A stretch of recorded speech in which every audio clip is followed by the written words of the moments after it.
Picture the cleanest house you've ever walked into. Not your house. Not anyone's house you actually know. The kind of house you see on a street in a nice part of London and think, briefly, what must it be like to live there? The kind of house where the front steps are so white they hurt your eyes on a sunny morning, where the brass knocker on the door has been polished to a warmth that looks like amber, where the windows seem not to exist at all because whoever cleaned them did it so well that they've dissolved into pure light. Now ask yourself one question. Who made it that way? Not the woman of the house. She's asleep. She won't be up until 8 o'clock, when the housemaid brings her tea and she lies there deciding whether today she'll call on Mrs. Hartfield or whether she'll have Mrs. Hartfield call on her. Not the parlour maid, who has her own dignity, her own designated tasks, her own territory, and who would hand in her notice before she'd let anyone catch her on her knees with a brush. Not the cook, who is a small and ferocious empire unto herself, and who runs her kitchen with such territorial certainty that even the cat approaches with caution. Not the footman, whose job is ornamental, who is employed partly because he's tall, and who would rather starve than do anything that left marks on his white gloves. The cleanliness was made by a woman who arrived before any of those people had opened their eyes, who let herself in through the area door in the dark, with a key that was not quite a key so much as permission granted grudgingly and reviewed every week, who moved through the house like a ghost or like an apology, doing work that cost her joints and skin and years of her life, for money that would make you wince if I told you what it was. She was a charwoman. That word, char. It comes from the Old English word stair, meaning a turn of work, a stint, a single task done for a single day. And that's exactly what it means. There's no position here, no room in the attic, no seat at the servants' table, no uniform pressed and hung on the back of a door. There's just the work, and the woman who does it, and the arrangement by which she comes in when she's needed and leaves before she becomes inconvenient. That's who you are tonight. Not a domestic servant in the sense that anyone would use that phrase proudly. Not a person with a place in the household structure, with a name that gets used and a face that gets remembered. You are the woman who cleans the grates, the woman who scrubs the kitchen flags, the woman who gets down on her hands and knees when the water is cold and the floor is colder, and nobody in the house above you has to think about what's keeping the place from descending into filth, because you're down there making sure they never have to think about it at all. Your invisibility is not accidental, it's the whole point. This is Victorian London. The year is 1887, November, a Tuesday specifically, though the days of the week have a way of bleeding into one another when every day starts the same way and ends the same way, and the distance between them is just how much your knees hurt. And right now your knees hurt quite a lot. But we'll get to that. We'll get to everything.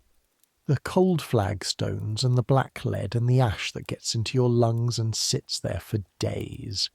The smell of lye on your hands at noon and the smell of your supper at 6 and the question, which you've learned not to ask yourself too clearly, of whether the supper is worth what it costs to earn it.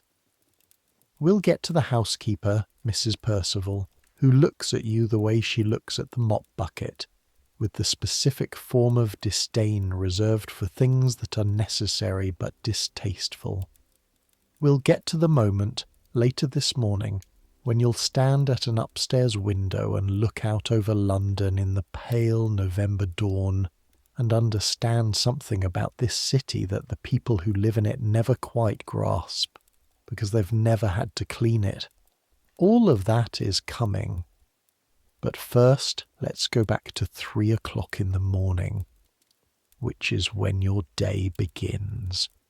The room you live in is on the 4th floor of a lodging house on Lambeth Walk, south of the river, in the borough of Lambeth, which is not a fashionable address. Nobody's going to confuse it with Belgravia or Mayfair or any of the places you'll spend your working hours. The house is tall and thin and slightly crooked, the way houses in Lambeth tend to be, as though they've been leaning away from something unpleasant for so long that the lean became permanent. The landlord is a man named Briggs, no relation, who collects the rent on Fridays and pretends not to notice the smell from the building's shared privy. The room is approximately 12 feet by 9. You know this because you measured it once by pacing when you first moved in, and were still the kind of person who thought that knowing the measurements of things would be useful.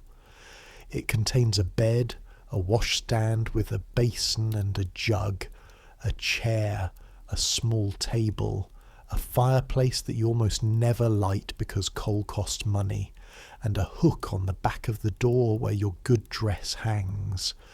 Good dress is relative. It's the dress you wear when you're not working. It's the dress that's slightly less grey than the others. The window looks out onto the brick wall of the building opposite. In summer, when the light lasts until 9 o'clock, you can see the texture of those bricks clearly, the different shades of brown and black, the moss growing in the mortar joints. In November, in the dark, there's nothing to see, which is fine. You're not up at 3 in the morning to look at things. Your name is Agnes Hartley. You're 44 years old. You came to London from Ipswich 23 years ago with your husband Thomas, who worked for a period as a furniture porter, and then for a shorter period as a casual labourer, and then not at all, because Thomas had what the doctor called a weakness of constitution, and what everyone else called drinking. Thomas has been dead for 6 years. He died of pneumonia in the workhouse infirmary at Newington, which was not a good death, but then Thomas had not lived a good life, and possibly he had run out of the kind of luck that makes a good death available to a man. You have 2 children. Ellen, who is 20 and works as a seamstress in a factory in Bermondsey, and visits on Sunday afternoons when she isn't too tired, and William, who is 17 and works on the docks in Wapping and visits less often. You worry about both of them the way you worry about everything, which is constantly and efficiently in the background of your mind, while the foreground is occupied by the immediate problem, which right now is getting yourself out of this bed before the church bells down the road strike 3:15. The bed is a feather mattress, which sounds luxurious until you understand that the feathers are ancient and have compressed over decades into something more like a thin, lumpy cloth than anything that could be described as cushioning. The blankets are 2 wool ones, slightly damp because wool in London in November is always slightly damp, and a cotton sheet that was once white. You sleep in your underclothes because it's warmer, and because undressing and dressing in the dark saves time, and because at 3 in the morning there are no standards to maintain and no one to see you, and you stopped caring about standards in the abstract sometime around the death of Thomas. The alarm is not a clock. Clocks cost money. The alarm is the habit of your own body, which has woken you at 2:45 every morning for so long that it has simply accepted this as the natural order of things. You wake up and you know before you open your eyes that it is time, the same way you know before you taste your tea in the morning whether it's been brewed long enough or not. Your body has learned all of these things so that your mind doesn't have to be involved. You lie there for a few seconds, exactly that. Not longer. This is important. You do not let yourself lie there for longer than a few seconds, because a few seconds is nothing, just the space your body needs to remember that it exists and that it's cold and that it needs to move.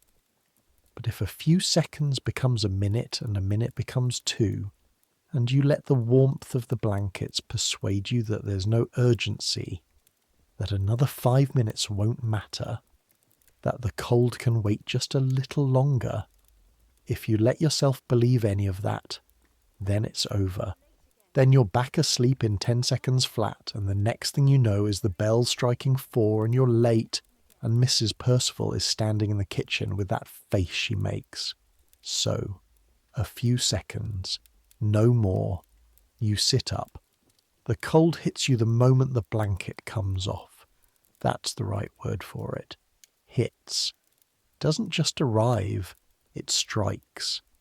It's the specific cold of a November morning in a room with no fire and a window that doesn't quite close all the way at the top left corner where the frame is warped.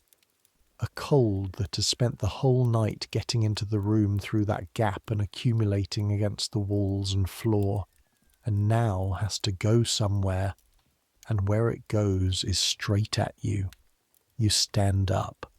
The floorboards are cold through your wool stockings, not quite as cold as stone, but cold enough to register as a specific fact rather than just a background condition. You pad to the washstand. The jug has water in it from last night.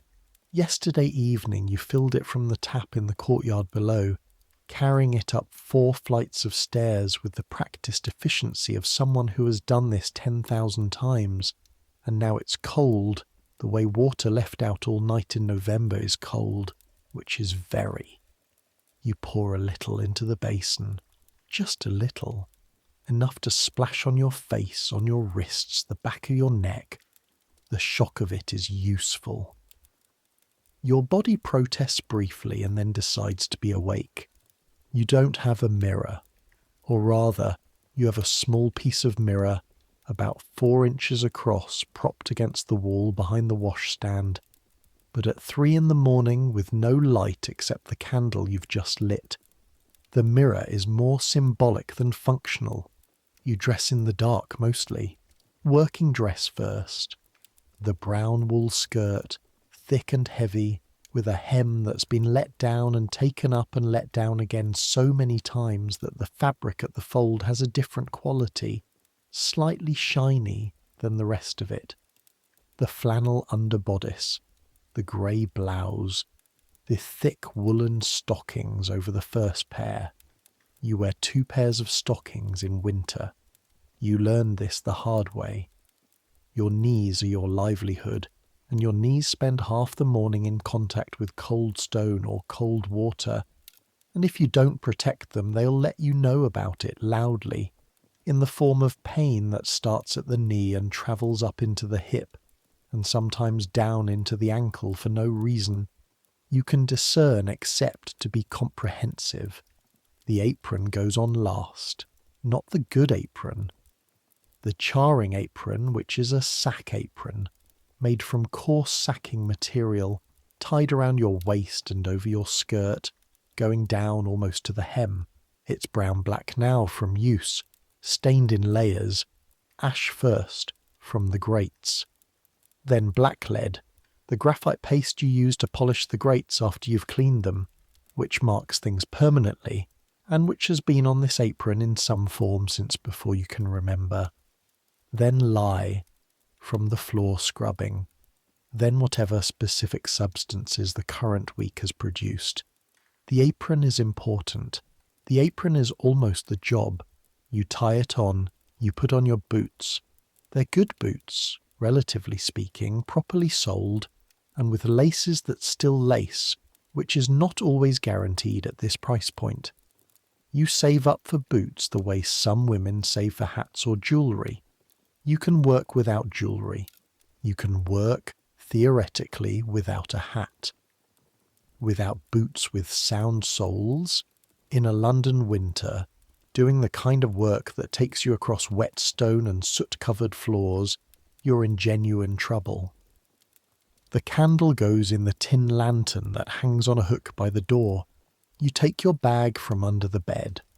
The bag is canvas, large enough to hold your own tools, which you bring to certain jobs because the tools provided by some households are so bad They'd make the work harder rather than easier. In the bag, your own scrubbing brush, which is a good one, bristles still firm. A smaller brush for detailed work. A folded cotton cloth for the kind of polishing that requires a soft touch. A small tin of your own black lead mix. Not because you don't trust the household to provide black lead, but because there is black lead and there is black lead, and the cheap stuff takes twice the work for half the result, and Mrs. Percival has cheap black lead. You also have, wrapped in newspaper at the bottom of the bag, half a piece of bread with dripping on it. This is your breakfast. You'll eat it, if you eat it at all, sometime round 6, crouching against the wall in the scullery, in the 7 or 8 minutes between finishing the kitchen floor and starting on the passage. Not because you'll be hungry enough by 6 that the bread feels urgent. You'll be hungry from about 5 onwards, which is just how it is. You eat at 6 because 6 is when there's a few minutes not immediately occupied by something else. You blow out the candle and stand for a moment in the dark. The room around you is silent except for the sound of the building, the creak of old timber settling, a cough from the room next door where the family named Collins lives, the distant sound of the city which is never truly silent, even at 3 in the morning, even in a residential street in Lambeth. London doesn't stop. You've lived in this city for 23 years, and it has never, not once, been truly quiet. There's always something moving. Always some wheel turning or horse moving or human being going somewhere for reasons that at this hour you can only guess at. You open the door and go downstairs. The staircase is shared with the other 3 floors of lodgers. At this hour it's empty, which you're grateful for, because navigating Mrs. Collins on the stairs in the morning, before either of you has had tea or spoken a word to another human being, is one of the small annoyances of your life that you'd rather avoid. She's not a bad woman. She's just very definitely present, Mrs. Collins, in the way that some people are present even when they're trying to be unobtrusive, as if their personality produces a kind of pressure that you can feel before you see them. Down 4 flights, past doors behind which people are sleeping. The smell of the building at 3 in the morning, damp plaster, old wood, the specific mustiness of a building that has held too many people for too many years and has absorbed them. The lamp on the first floor landing is out, as it usually is by this hour. You navigate by the grey light that comes in through the landing window from the street below. Gas lamps in the street. Not many, but enough to make the dark manageable. Outside. The cold is different from the cold of the room. The room cold was stale, trapped, the cold of enclosed space. This cold is moving. There's wind coming from the east tonight, coming up from the river, carrying with it the smell of the Thames and the smell of the city, and the smell of all of London's industry and all of London's decay, and all of London's sheer overwhelming mass of humanity, living on top of itself on this ancient patch of marshy ground. November in London smells like coal smoke, which is everywhere and always, the specific acrid sweetness of burning coal that coats the inside of your nose and turns the fog yellow. Horse dung, which is likewise everywhere and always, dozens of thousands of horses living and working in this city, and horses produce a remarkable amount of waste, and the crossing sweepers only work during the day. The river, low tide this morning, which means the mud flats are exposed, which means that particular sulphurous, vegetative, slightly rotten smell that Londoners either stop noticing after a few years or develop a strange affection for.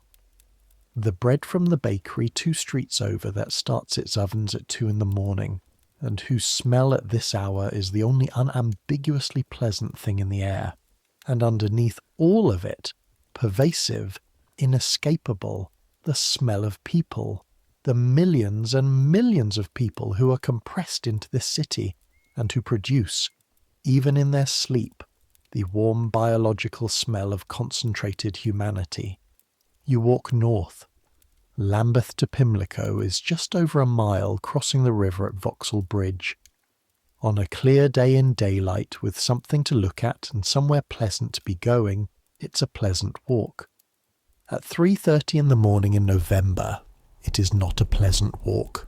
It is a walk you take because it costs nothing, because the omnibus doesn't start until 6, because you cannot afford to take a cab, and because walking a mile and a half each way 5 or 6 days a week is simply part of the job. The streets are not empty. You've learned this. London is never empty. And the hours between midnight and 5 in the morning are not empty hours but different hours, populated by different people going about different business. The night soil men are working, pulling their heavy carts through the alleys behind the better houses, emptying the cesspools that still exist in parts of the city despite the new sewers. Bakers' boys on their bicycles carrying bread. Newspaper workers coming off the late shift at the printing houses. The occasional police constable on his beat, walking slowly, looking at nothing in particular. Women you don't ask about and don't make eye contact with because that's the rule, and everyone in London knows the rule. And the other chars, you know some of them by sight. The trade is dominated by women like you, older primarily, though not exclusively. Women in their 40s and 50s who have ended up in this work because the alternatives closed down one by one. The factories where your eyesight gave out, the laundries where your back gave out, the factory where the manager turned out to be the kind of manager who made staying impossible. Women who are, in the euphemistic language of the times, in reduced circumstances. Women who are not and have never been reduced, but whose circumstances have been. There's a distinction there that nobody in a position to notice it ever notices. You pass Mrs. Sullivan on Vauxhall Bridge Road. She's heading north too, though she's working house on Ebury Street and you're going to Pimlico Place, so your routes diverge just past the bridge. You nod. She nods. This is not unfriendliness. This is the communication of two people who have nothing to say to each other at 3:30 in the morning that won't keep until they have had some tea. The bridge. You like crossing the Thames at this hour, if like is the right word, which it isn't quite. What you feel crossing the bridge at 3:30 in the morning is something that doesn't have a clean word attached to it. It's not pleasure exactly. It's more like the recognition of something real. The river is below you, dark and wide and moving, and it smells like everything and nothing, and the gas lamps on the bridge reflect off the water in these long yellow lines that waver and shift as the current moves. The city is all around you, stretched out on both banks, its 1,000 lights and 1,000 chimneys and its impossible density of streets and buildings and people. And you're here, on this bridge, at this hour, and for 30 seconds or so you're not anywhere in particular. Not in Lambeth, not yet in Pimlico, just on the river, in between. Then the bridge ends and you're in Pimlico and the specific practical concerns of the morning reassert themselves. Pimlico's not Mayfair, but it is working hard to be adjacent to it. The streets are wider than Lambeth, the houses are taller, the terraces more imposing, the front gardens tidier. Everything is built from the same pale London stock brick that goes almost white when it's been recently cleaned and a sort of resigned grey when it hasn't. The house you're going to is on Pimlico Place, a crescent of 4-storey Georgian terrace houses that were built in the 1820s and that, if you squint at them in the right light, with the right degree of optimism, look quite grand. Number 14. The house of Mr. Caldwell.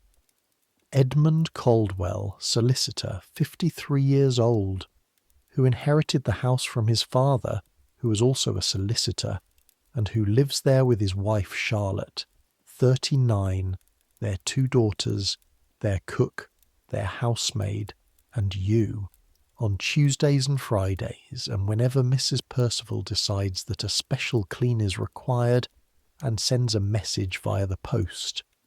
You know quite a lot about the Caldwells without ever having had a conversation with any of them. This is one of the particular conditions of your work. You become intimate with people's houses, their habits, their dirt, their private economies, without the people in question being aware of it. You know that Mr. Caldwell smokes a pipe in the study and tamps the ash against the edge of the fireplace surround rather than into the grate, which leaves a mark that Mrs. Percival has mentioned to him exactly once, after which she stopped mentioning it and started adding it to your list of tasks.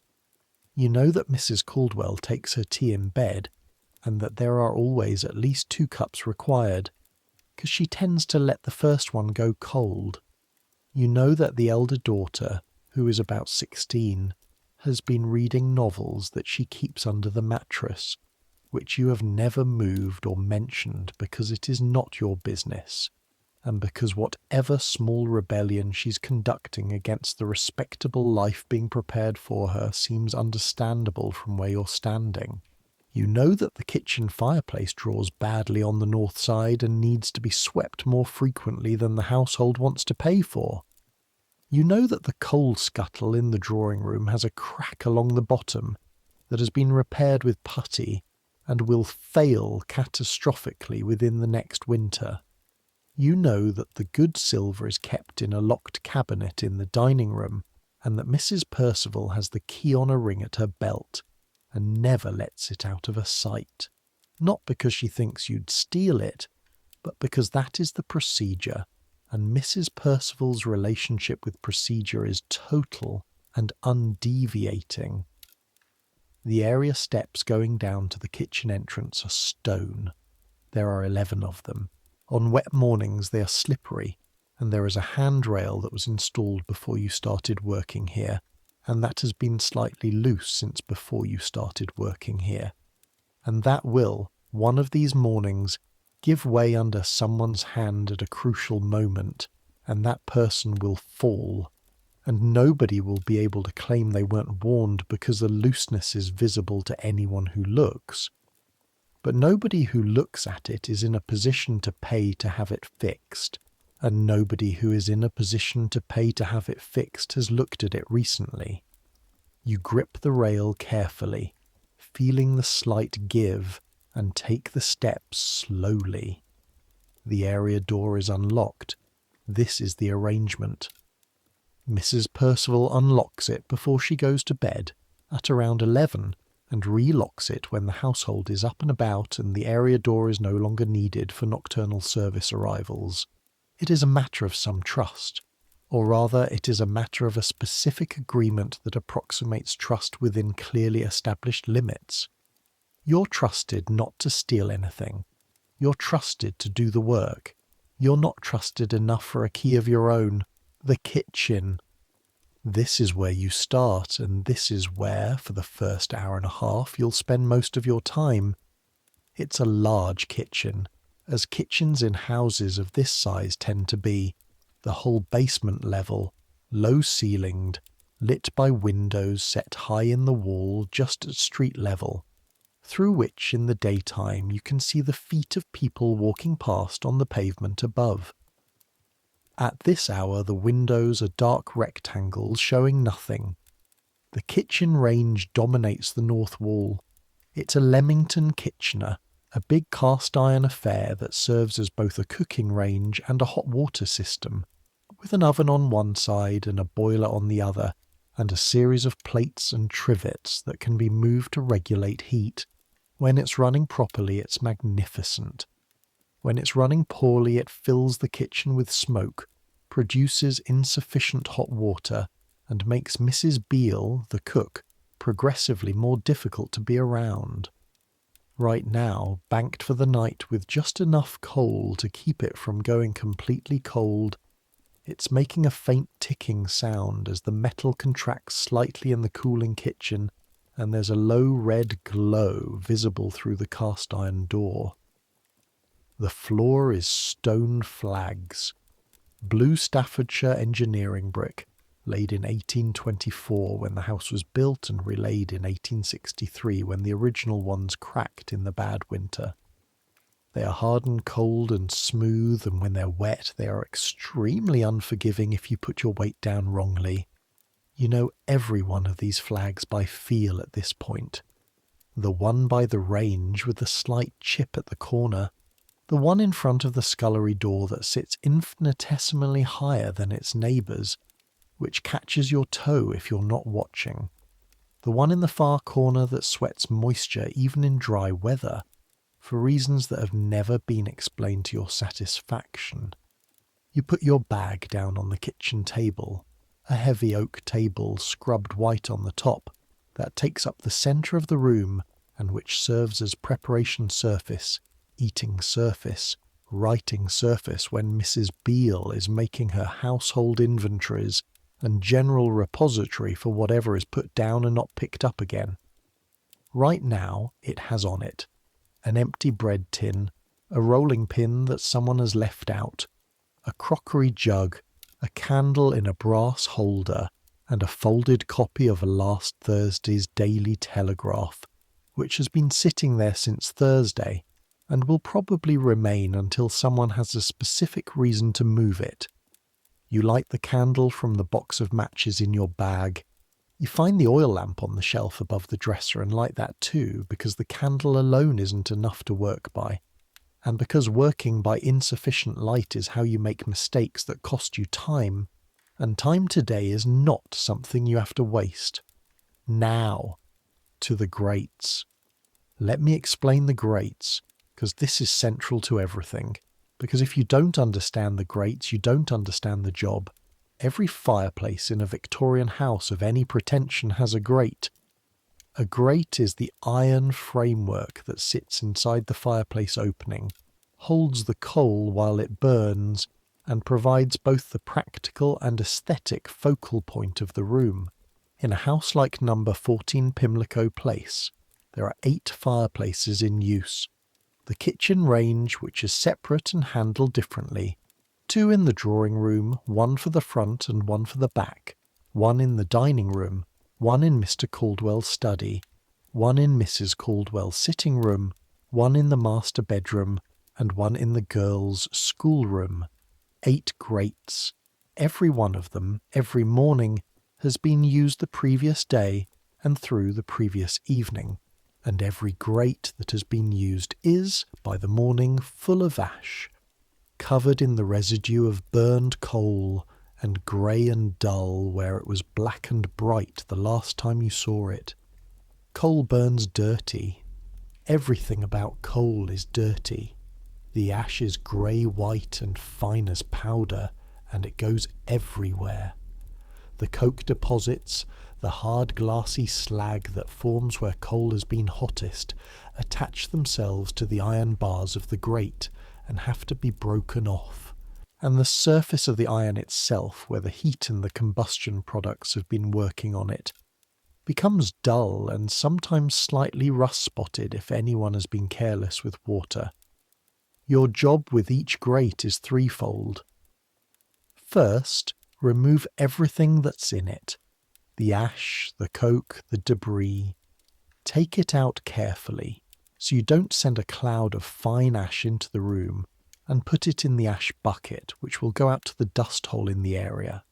This takes 5 to 10 minutes per grate, and requires a particular technique with a ash shovel and the fine brush to avoid disaster. Fine ash, disturbed quickly, becomes airborne in seconds, and fine ash in an enclosed room settles on every horizontal surface and into every fabric and up your nose and into your lungs, and it is everywhere all at once. And then you have to clean the room all over again. And if Mrs. Percival sees ash on the furniture, she looks at you in a way that makes you wish you had chosen a different profession. except that you haven't got a different profession and she knows that. Second, lay the new fire. Paper first, twisted into tight coils that burn long enough to catch the kindling. Kindling on top of the paper, small coal on top of the kindling, not too much coal. The fire isn't being lit yet, this is just the preparation. It'll be lit by the housemaid Betty when the household gets up at 6:30. Your job is to have it ready. The art of laying a fire that will light reliably and burn cleanly and not fill the room with smoke before the damper gets properly opened is a specific skill that took you years to develop and that you're quite good at. Third, the black leading. This is the thing. Blacklead is a paste made from graphite, oil, and various other substances depending on who makes it. You apply it to the cast iron surfaces of the grate, work it in with the brush, and then polish it off with a second brush, and then with a polishing cloth, until the iron shines with the deep, warm black lustre that says this grate is clean and cared for and is performing its function beautifully. A well black-leaded grate is genuinely beautiful. The black has a depth to it, a richness that cheap paint doesn't approximate. It catches the light differently at every angle. Blacklead also gets absolutely everywhere. It is black. It is graphite. It transfers to anything it touches. Your hands, your apron, the cloth, the floor, the wall if you're careless. It is not impossible to remove from most surfaces, but it is sufficiently permanent that removing it from fabric specifically requires effort and patience that the fabric sometimes doesn't survive. It is not quite as permanent as ink or quite as pernicious as coal dust, but it is its own particular species of problem. And by the time you've done 8 grates, your hands will be dark to the wrist, despite the fact that you wear the old cotton gloves with the fingers cut off that are specifically for this job, and there will be black lead on your apron and on your knees and on one cheekbone where you pushed your hair back with the back of your hand without thinking. You accept all of this. You've been accepting it for 18 years. You start in the kitchen. Not because the kitchen grate is the most important. The drawing room fires take precedence in any proper hierarchy of domestic importance, but because you start in the kitchen because that's where you are, and because Mrs. Beale comes in to start the cooking at 5:30, and if the kitchen grate isn't clean and the new fire laid ready before she arrives, there will be a scene, and scenes before 5:30 in the morning are something you try to avoid on principle. You fill the ash bucket from the range first. The range has its own specific form of grate, different from the fireplaces, and it takes a slightly different technique. You work the ash shovel in carefully, probing for the hot spots. The range was banked last night, but there's still heat in the bottom of the firebox, and you've burned yourself on ash that looked inert but wasn't. Twice in your 18 years. The first time on the back of your left hand, which healed with a scar that's still there. A patch of slightly shinier skin below the knuckle. The second time on 3 fingers of your right hand, less seriously, no lasting mark. You treat the ash shovel with respect. The ash comes out in grey-white billows if you're not careful. You're careful. You work slowly, methodically, holding your breath at the moment of each shovel load until you've got it safely over the bucket, then breathing again in short, controlled breaths through your nose, which filters some of the dust, not all of it. You can taste the ash at the back of your throat. It has a particular flavour, minerally and dry and slightly alkaline, that you associate so completely with the start of a working day that you've stopped being able to separate the taste from the memory of arriving at this kitchen. The bucket fills. You carry it to the area through the scullery, lifting the hatch in the area floor and tipping it into the dust hole below. The cold hits you when you open the hatch. London November from below ground level, back to the range. The kindling box is on the shelf beside the range. Good kindling. Dry wood split to finger-width pieces supplied by the household. You take 7 pieces and lay them in the firebox in the proper crisscross pattern. Set the paper underneath them. Arrange the coal carefully on top. You close the firebox door. Adjust the damper to the 3/4 position that allows enough air for the fire to catch without drawing so strongly that it burns too fast. You've adjusted this particular damper so many times that you know its exact positions by feel, by the resistance in your hand. 5 minutes for the range. Quick, because you know it well. The grates take longer. The drawing room is 2 floors up, and you carry your bucket and your box of tools up the back staircase, which is narrower than the main staircase and has a slightly different smell. The smell of the back of the house, which is the smell of the household's actual functioning rather than its presented surface. The back stairs in a house like this smell of cooking and laundry and the specific organic warmth of people living in close quarters. The drawing room at this hour is dark except for what the gas lamps from the street put through the windows and what your lamp puts out. It's a large room with pale walls, 2 fireplaces facing each other across the room, furniture arranged in the careful groupings that denote a room that is used for receiving visitors, a sofa, 2 armchairs, a chaise longue by the window, a piano in the corner that somebody plays, because there's a piece of music on the stand, though you've never heard it played, because you're never here when it's being played. The carpet has been rolled back from both fireplaces, as it always is, because Mrs. Percival is not an entirely unreasonable woman, and she knows what happens to carpet around grates if they're not protected, and she has had the parlour maid roll them back last night before she went to bed. You appreciate this. It's one of the specific forms of consideration that makes working in this house more bearable than working in some others. You set your lamp down, you get on your knees. Knees on stone are uncomfortable. Knees on bare wooden floorboard are less uncomfortable. At this house you're fortunate. Mrs. Percival provides a thick piece of folded sacking for kneeling on, which is kept in the brush cupboard under the stairs, which tells you that Mrs. Percival has either hired enough charwomen over the years to learn that this is necessary, or that she was at one point in her life a charwoman herself, which is the kind of information about Mrs. Percival that you've wondered about but never found out. The grate in the east fireplace has the ash of last evening's fire, a thick layer of pale grey ash with darker lumps of unburned coal and the black glassy coke deposits from where the fire burned hottest. You work it out shovel by careful shovel.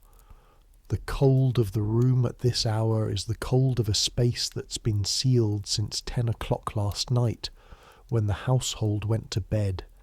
It's a layered cold, the basic chill of a November night, plus the extra insistence of a room that has lost its fire and not yet found another.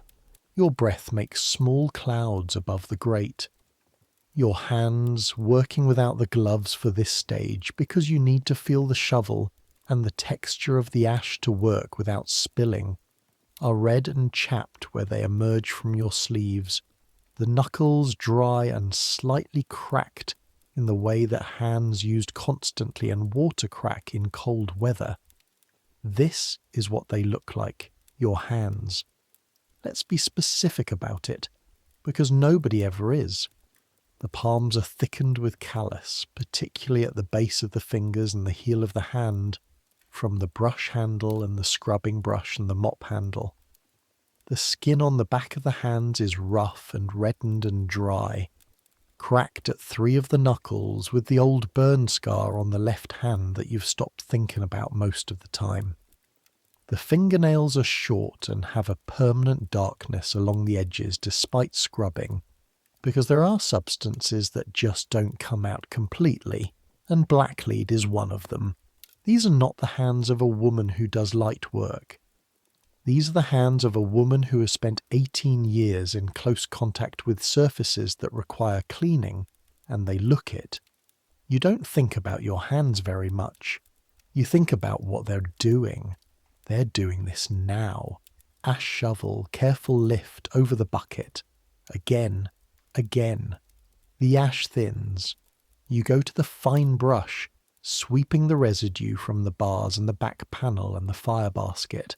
The fine brush throws up small clouds that you breathe partly through your nose. The specific flavour of this household's coal ash. The black lead. You open your tin. The smell of it is heavy and slightly oily. You load your stiff brush with a measured amount, too little, and you have to do it twice, too much, and it runs and smears and creates more work. And begin working it into the iron, using the firm circular pressure that drives the graphite into the surface, rather than just sitting on top of it. The brush makes a rasping sound against the iron. The iron, under the black lead, begins to recover itself. The grey dull surface of the metal disappears, replaced by something darker, richer. You work methodically. The bars of the fire basket first, individually. Then the back panel. Then the side cheeks. Then the tiled surround, which doesn't get black lead but does get wiped down with the damp cloth. Then the polishing brush, which takes the surface from dull black to shining black in the specific way that happens when graphite is buffed to its proper finish. The brush goes fast over the bars, faster over the flat panel. A particular pressure for the joins where bar meets bar, where deposits collect and resist polishing. The room begins to smell of black lead, which is a sharp mineral smell that mixes with the coal ash to create the specific olfactory signature of a Victorian morning, of this particular task done in this particular hour that you would recognise anywhere and at any time. 40 minutes for both drawing room grates. You carry everything back downstairs, up again to the dining room. The dining room grate is smaller, a single fireplace, because the dining room is smaller than the drawing room. 15 minutes. Up again to Mr. Caldwell's study, at the back of the first floor, where the pipe ash mixes with the coal ash and creates a compound smell that is slightly different from the pure coal ash smell of the other rooms, slightly sweeter, slightly more complex. Mr. Caldwell's study. You've spent a lot of time in this room without Mr. Caldwell in it. The room has the quality of all rooms whose occupants are absent. It presents itself without editing, without the self-consciousness that people bring to spaces they're actively inhabiting. The desk has papers on it, organised into what appears from a distance to be a system of some kind. There are books on the shelves in the careful disorder of books that are actually being used rather than arranged for show. A framed certificate on the wall, a legal qualification you assume, though you've never looked closely enough to read it. A photograph on the mantel, family composition, taken perhaps 5 years ago when the girls were younger. The fireplace here has a different grate from the drawing room, a smaller one with a lower opening, better suited for a single person working. Less ash than the drawing room because a study fire is typically smaller than a drawing room fire, because a study is occupied by one person rather than several. You clean it in 12 minutes. You're very fast at this, Agnes. You don't think about this very often, but you are. 18 years of repetition have reduced the grate cleaning process to something that happens primarily in your hands and your body, with minimal conscious direction from your mind. Your hands know what they're doing. They've been doing it for 18 years. They'll do it again tomorrow and the day after and the day after that. Your mind is free to think about other things, or nothing, while your hands work the brush and shovel. Sometimes you think about Ellen, sometimes about the week's accounts, sometimes, like tonight, you think about almost nothing at all, just a comfortable blankness that is not quite thought and not quite sleep. The study clock says 5:20. You have 40 minutes before Mrs. Beale arrives, back downstairs. Kitchen first for a quick check. The kindling and paper are properly laid, the range door closed, the damper set. The scullery needs sweeping and the scullery floor needs doing, but that's later, after the kitchen floor, which is the next task, the kitchen floor. This floor is the one that earns its difficulty. It's not that kitchen floors are harder to clean than drawing room floors. Exactly. But the kitchen floors are used differently. The kitchen is where the cooking happens, where the coal is carried through twice a day, where Mrs. Beale moves back and forth all morning preparing meals, where deliveries come in through the area, where the washing up is done. It accumulates. Grease from the cooking, coal dust from the scuttle, foot traffic from everyone in the house who comes downstairs for any reason.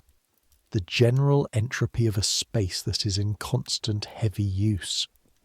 You fill the bucket at the scullery tap. Cold water with washing soda dissolved in it. Not lye for the kitchen floor, which is porous stone and doesn't need the alkalinity. Washing soda is enough for the grease and the general grime. You get down on your knees again, the piece of sacking under you, and you scrub. The scrubbing brush is one of yours, the good one from your bag. The bristles are firm without being wire hard, the right stiffness to shift dried-on grime without damaging the stone. You work in sections, starting from the far corner, progressing back toward the door, in the systematic way that means you're never scrubbing yourself into a corner. This is a technique so basic that you can't remember learning it, can't remember a time before you knew to start from the far corner, but someone taught it to you at some point and it was good teaching. The stone is cold against your knees even through the sacking. The water in the bucket is cold. Your hands go into it regularly, to wring out the cloth you use for rinsing, to add more washing soda when the solution weakens, and the cold works its way up into your wrists. Cold is not unusual. Cold is the constant condition. You've sometimes thought about this. The specific coldness of charring work, which is cold in a way that office work isn't cold, and factory work isn't always cold, and most of the other forms of work available to women of your age and background aren't systematically cold. The cold of the stone floors, the cold of the water, the cold of rooms that haven't been heated yet. Even in summer the kitchen floor is cool under your knees, and in winter it is simply cold, straightforwardly cold. The cold that gets into the joints and says good morning. You've had bad arthritis in your right knee for 3 years.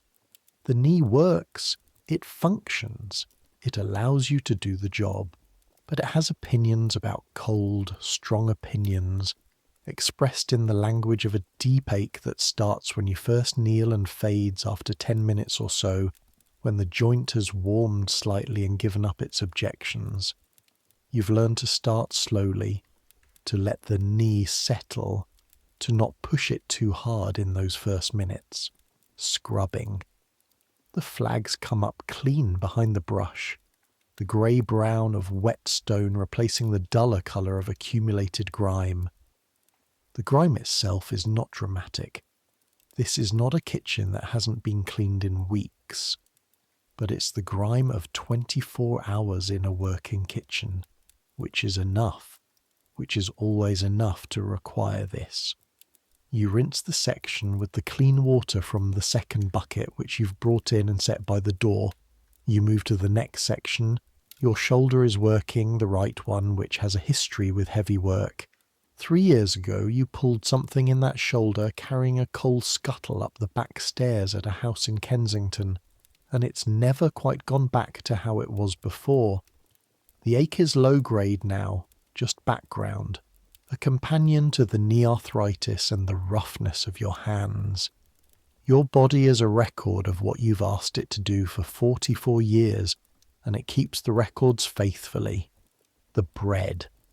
It is 6:10, and Mrs. Beale is not yet here, and the floor is 3/4 done, and you allow yourself the bread. You stand up, slowly, straightening your back with a small, involuntary sound that has become part of standing up for you in the last few years, and you go to your bag on the table and unwrap the bread. The dripping is cold and solid. The bread is yesterday's, good yesterday, adequately good today. You eat it standing up, leaning against the wall between the dresser and the door, watching the kitchen flags, some of them wet and clean, some of them still to be done. This is your breakfast. Half a piece of bread with dripping. You eat it in 4 bites. The reason you have half a piece of bread and not a whole piece, or a piece and some cheese, or anything more substantial, is not that you aren't hungry, or that you don't care about eating.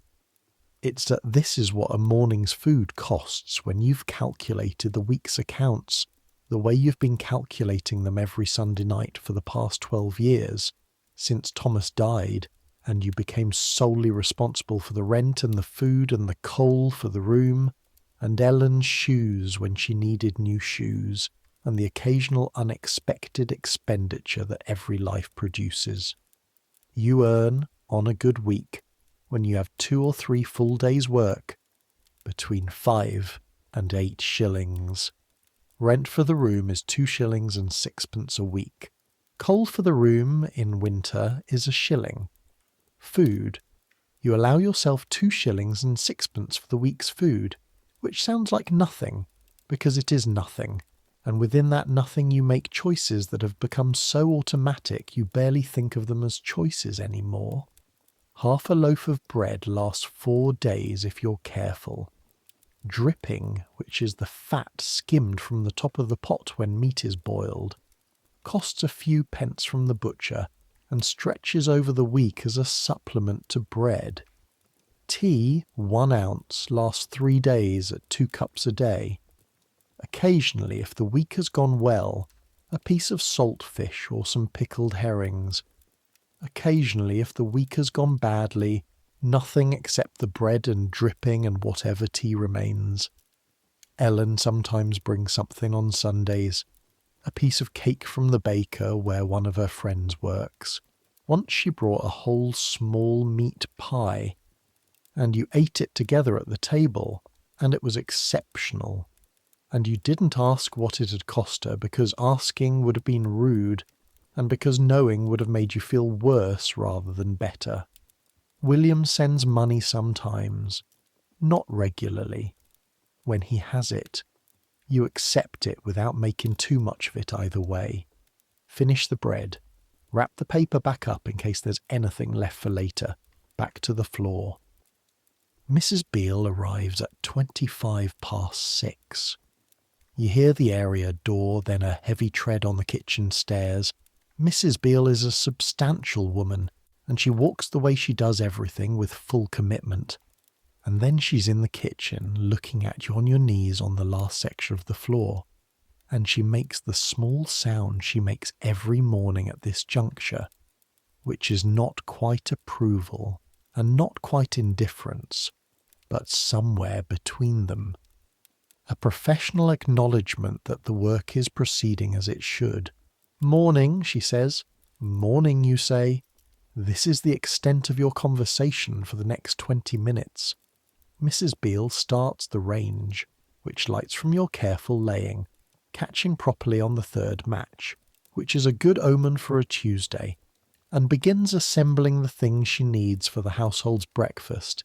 And you finish the floor and begin wringing out the cloths and emptying the wash buckets, and you work in the same kitchen in amiable, practical parallel, the way 2 people can work together when they've been doing it long enough, that the question of getting in each other's way has been solved by repetition. Mrs. Beale's opinion of charwomen is nuanced, which is not nothing. In the hierarchy of domestic service, a charwoman technically ranks below everyone else, including the kitchen maid, who is 16 and barely knows which way to hold a knife. But Mrs. Beale is a cook, not housekeeper, and the things she cares about are specific. Is the kitchen clean? Is the range working? Is anyone touching her copper pans without permission? You don't touch her copper pans. You've never touched her copper pans. You do clean the kitchen floor, which makes her life marginally easier, and you occasionally exchange intelligence about the household in the indirect way that service class people exchange information, which is through implication and observation rather than direct statement. Percival wants you on the drawing room carpet today, Mrs. Beale says to the range, not to you.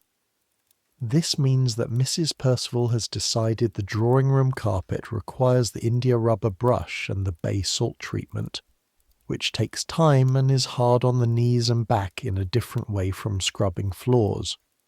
You note this information and adjust your mental schedule for the morning. Right, you say, said the fringe is a disgrace. She pauses. Those were her words, disgrace. The fringe of the drawing room carpet is a cream-coloured wool fringe that runs along all four edges of a carpet. That is, by Victorian standards, moderately good quality. The fringe turns grey in use because wool is magnetic for dust, and the drawing room is used every day by a family with 2 teenage daughters, one of whom has a habit of sweeping her skirt across the floor, in the way of people who have not yet internalized that skirts pick things up from floors and transfer them to other places. You've cleaned this fringe before. It comes clean. Then it gets walked past and it gets grey again. This is the permanent condition of every cleaning task you've ever done. It comes clean. Then it gets dirty again. You come back and clean it. Then it gets dirty again. You're not frustrated by this exactly. It's just what is. Floors get dirty because people walk on them. Grates get ashy because fires burn in them. It would be strange if this were not so, Mrs. Percival. She arrives in the kitchen at 7 o'clock precisely, as she does every morning. She's a tall woman, thin in the specific way that thin women who've worked hard all their lives are thin. Not the thinness of someone who eats carefully, but the thinness of someone who burns everything up. Her hair is grey and kept in a tight chignon, and never, to your knowledge, in any different state. She's probably 50, possibly 55, possibly 60. Her face has the quality of faces that stopped recording new information at some point and just maintain the story they've already told. She looks at the kitchen floor. She looks at the range. She looks at you. Her expression is assessment rather than welcome. You're an instrument being checked for function. Upstairs rooms after the kitchen. Drawing room carpet once you've done the grates. She has a list, a small folded piece of paper. Master bedroom hearth needs the marble surround doing. There's a mark on it. Yes, Mrs. Percival. Back passage floor. Mrs. Caldwell wants it done properly this week. Yes, Mrs. Percival. And the area steps need whitening. This last item is added in a tone that suggests it should not need to be mentioned, that the area steps should already be white, that the greyness of the area steps is a personal failure of yours that she is choosing this morning to address directly. You do not point out that the area steps were whitened 4 days ago on Friday, and that 4 days of London November foot traffic is why they're grey again, because this is not the kind of information Mrs. Percival receives well when it comes from a charwoman. Yes, Mrs. Percival, she goes, her footsteps on the kitchen stairs ascending. Mrs. Beale stirs something in a pot. She's in a mood, Mrs. Beale says, still to the pot. You say nothing. This is wisdom. The morning continues upstairs. The master bedroom, which you enter with the specific discretion that master bedrooms require, because Mrs. Caldwell is not yet up. She rises later than her husband, who's already left for his chambers, and the room has the occupied quality of a room that still contains a sleeping person. You move very quietly. The grate here is a small one, cast iron with tile surround, and there is indeed a mark on the marble mantel, a ring where something has been set down on the bare marble rather than on the felt-backed tray provided for that purpose. You clean the grate first, getting down onto your knees as quietly as you can, which is to say not completely quietly.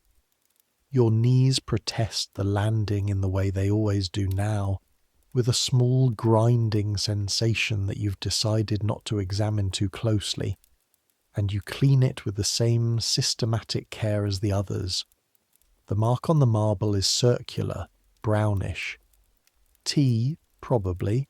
You have a small bottle of diluted acid wash for marble that Mrs. Percival makes up and keeps in the cupboard, because Mrs. Percival, for all her faults, is a woman who knows what cleans what. You apply it with a cloth, gently, in circular motions that follow the grain of the marble. The mark fades. You wipe it with a clean cloth, dry it with another. Mrs. Caldwell is awake now, or at least not asleep. You can hear the small sounds of a person beginning to emerge from sleep, the shift of a mattress, the sound of breathing changing rhythm. You gather your things quickly and quietly and leave the room without looking at the bed. This is another of the invisibility rules. You do not look at the people in the house directly unless they address you directly. This is not a courtesy offered to you. It's a requirement placed upon you. The household's domestic comfort depends on the sense that they are unobserved in their private moments, that the person cleaning their rooms at 6 a.m. is not a person in the full sense, not someone who will remember having seen them with their hair down or their expression unguarded. The invisibility that allows you to move through this house is the same invisibility that makes you not quite real to the people in it. You understand this perfectly. You've understood it for 18 years, down to the drawing room, the carpet. The India rubber brush for carpets is a long-handled thing, with rubber blades set at angles, designed to lift embedded dust and hair and general debris from wool pile, without beating the life out of the carpet fibres. Before you use it, you sprinkle bay salt on the carpet, coarse sea salt, handful after handful across the whole expanse, and work it in with your feet in a shuffling walk back and forth across the room, because the salt attracts the moisture that holds the dust and makes it come up more easily with the brush. It's a specific technique and it works, though the working of it is 40 minutes of sustained physical effort that by the end has your right shoulder talking again. The carpet is large, the whole drawing room, perhaps 15 feet by 20, and the fringe runs along all 4 edges, and the fringe is, Mrs. Percival is not wrong, grey.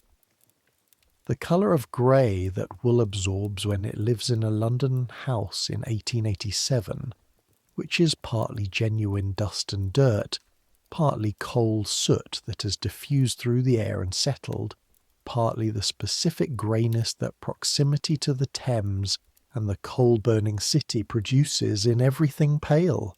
You go to your knees for the fringe.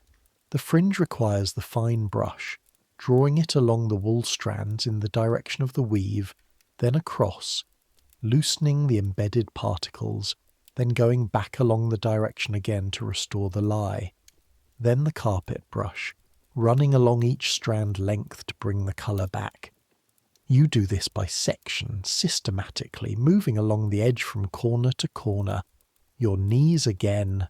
They're fine. They're fine, Agnes. They'll hold. They've held this far. While you're on your knees on the drawing-room floor working the carpet fringe with the patient, methodical attention that it requires, The light changes. It's been dark since you arrived. Not completely dark. The gas lamps outside put a faint yellow light through the windows, and your lamp adds its contribution, but dark in the sense that the natural light hasn't been present, just the artificial substitutes. And then, between 7:30 and 8 o'clock, November dawn comes to Pimlico. It doesn't come dramatically. November dawn is not a theatrical event. It's a gradual increase in the grey quality of the sky visible through the drawing-room windows, the gas lamp light outside being gradually supplemented and then replaced by something slightly whiter, slightly colder. The room reveals itself in stages. First the ceiling, pale plaster with its moulded cornice, then the wallpaper, a William Morris pattern in sage green and cream that you've looked at in detail during every visit to this room and that you have an opinion about, privately, which is that it's beautiful. Then the carpet as your eyes fully adjust and you can see, actually see rather than work by touch, what you're doing. The city outside becomes visible, not much of it from down here. The drawing-room windows face the street, and what you see is the facade of the houses opposite, the white-painted stucco taking the morning light, the front railings, the bare November plane trees in the pavement, a man walking a dog, his breath visible, the dog's breath visible, both of them ignoring each other with the specific mutual toleration of a long-standing relationship. A milk float, the horse nodding as it moves, the metal milk churns catching the light. London in the morning, the same and different from every other morning. This city in 1887 holds 4 million people, roughly. 4 million. The whole of England has 25 million, which means that 1 in every 6 English people lives here in this mass of brick and stone and fog and river and history on this ancient marsh between the hills. It's the largest city in the world. It's larger than Paris and Vienna combined. It's larger, at this moment, than any city in human history has ever been. You don't think about this in these terms normally. You think about the specific things in front of you, the carpet fringe, the area steps, the back passage floor. But sometimes, particularly in the early morning, when the light is coming and the sounds of the city are starting and you're doing repetitive work that doesn't require much attention, sometimes you feel the size of it, the weight of it, the sense of something enormous going on all around you in which you are one very small and very necessary and almost entirely invisible component. You've been coming to this house for 2 years. Before this house there were other houses. Before the houses in Pimlico, houses in Kensington, when Kensington was where you had work. Before that, houses in Islington, where you started when you were first doing this, where your hands were less rough and your knees were younger, and you had a baby daughter and a husband who was still, at that point, capable of being present in a practical sense. 23 years in London, 18 years in this trade. You know London in the way that you know your hands, not as an abstract thing, not as a collection of landmarks or histories or famous addresses, but as a collection of surfaces, the different qualities of stone in different parts of the city, the way the soil differs between north and south of the river, the specific problems that different types of houses produce. Georgian houses with their stone flags and their deep fireplaces, Victorian terraces with their more complex arrangements of smaller rooms and more elaborate furnishings, the damp cellars of riverside houses, the wind-driven dust that gets into everything in the exposed terraces of the better areas. You know this city from the floor up. The carpet fringe is clean. You survey the length of it along the east wall, then the south, then the west, then the north. White wool or close to it. Not disgraceful, not close to disgraceful. Stand up. The back gives its brief commentary on standing up. You roll your shoulders, feeling the right one move through its familiar range. Now the back passage floor. The back passage runs from the kitchen to the back door, flagstone like the kitchen, but narrower and darker, and used primarily for coal delivery and refuse collection, and the traffic of the household members going in and out to the garden, which is why it's dirtier per square foot than the kitchen, being the point of entry for outdoor grime. You scrub it on your knees. 10 minutes. Your knees report this in real time. Then the area steps. The area steps are outside, which means the cold is outside too, and the light is fully up now.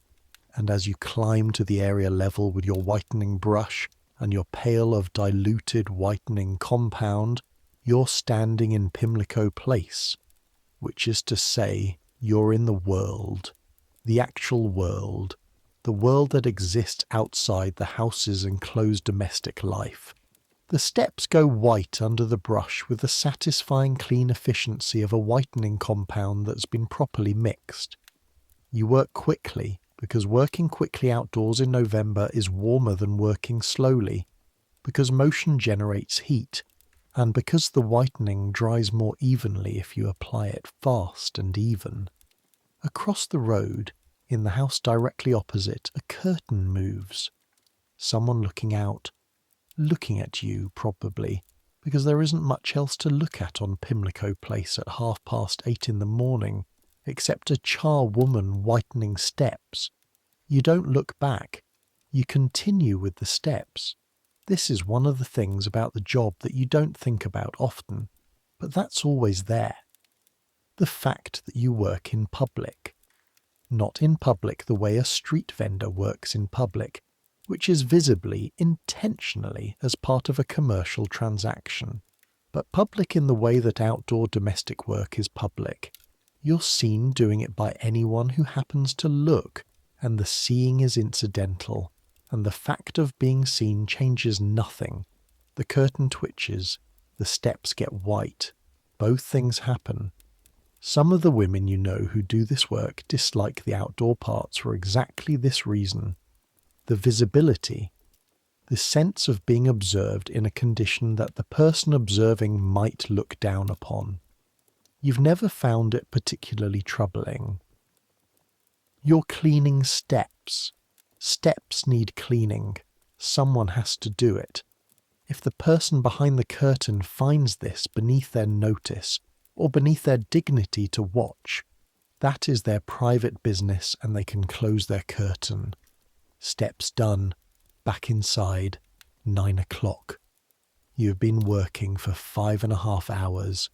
Your schedule for the Caldwell house runs until 11, sometimes 11:30, at which point you collect your money from Mrs. Percival and leave. 2 shillings for the morning's work, 1 shilling per hour, which is the standard rate in this part of London for charring work, which is a rate that has not changed significantly in 20 years, despite the fact that everything else has gotten more expensive. 1 shilling per hour, 2 shillings for a morning. Let me put that in context for you. In 1887, a comfortable middle-class household like the Caldwells, solicitor, rented house in Pimlico, 2 servants and a charwoman on an ad hoc basis, has an income of perhaps £400 to £600 a year. Mr. Caldwell's fees from his legal practice, that £400 to £600 divided by 52 weeks, gives them between £7 and £11 per week to live on. You make, at your best, somewhere between 7 and 9 shillings a week. That is between 1/15th and 1/20th of what the household you're cleaning earns. You're not unaware of this mathematics. You're just not in a position to do anything about it. What you do is take on as many mornings as you can manage. Tuesday and Friday at the Caldwells, Monday and Thursday at a house in Westminster, a barrister named Hargreaves. Wednesday you do a morning at a counting house off Cheapside, which is different from household work in specific ways. No grates, because counting houses use stoves, and the cleaning is more about floor and surface, and less about the elaborate domestic rituals of a private household, but pays the same rate. On occasional Saturdays there's work at St Giles Church in Clapham, which pays 9p rather than a shilling, but which adds to the total. 5 to 6 days, 5 to 7 shillings per day, depending on whether a morning run's long or whether there's additional work requested. 8 shillings on a good week, 5 shillings on a bad one, on the kitchen stairs, coming down for the last time this morning before she checks your work, Mrs. Percival. She looks at the passage floor. She looks at the drawing room, visible through the open door. She goes to the drawing room and looks at the carpet. She goes to the mantel. She touches the marble where the mark was, lightly, with one finger. She says nothing for a moment. Then, "The mantel will do." Coming from Mrs. Percival, this is appreciation.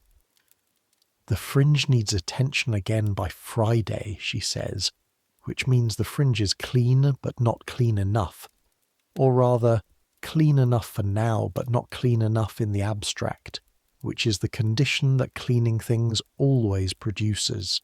You've cleaned it. It will get dirty again. This is a law of nature and a law of employment. "Yes, Mrs. Percival." She hands you the 2 shillings from the small purse she keeps in her apron pocket. 2 shillings, 2 coins. They go into your skirt pocket, which has a small inner pocket sewn into the lining specifically for this purpose, where they sit against your thigh with the weight of 2 coins, which is not nothing and not enough. Same time Friday. "Yes, Mrs. Percival, and that is that." You're out of the area door at 11:20. The morning is fully light now, the sky doing what November skies in London do, which is present itself as a uniform pale grey that is neither threatening nor inviting. Just there, just sky, performing the minimum necessary sky functions without embellishment. The walk back to Lambeth is different from the walk this morning. The city is fully awake. Omnibuses on the main roads, horses pulling them through the streets with the patient, powerful competence of animals that have done this every day of their working lives. Street vendors in their positions, the flower seller on the corner of Vauxhall Bridge Road, the same position she's been in every Tuesday for the 3 years you've been walking this route.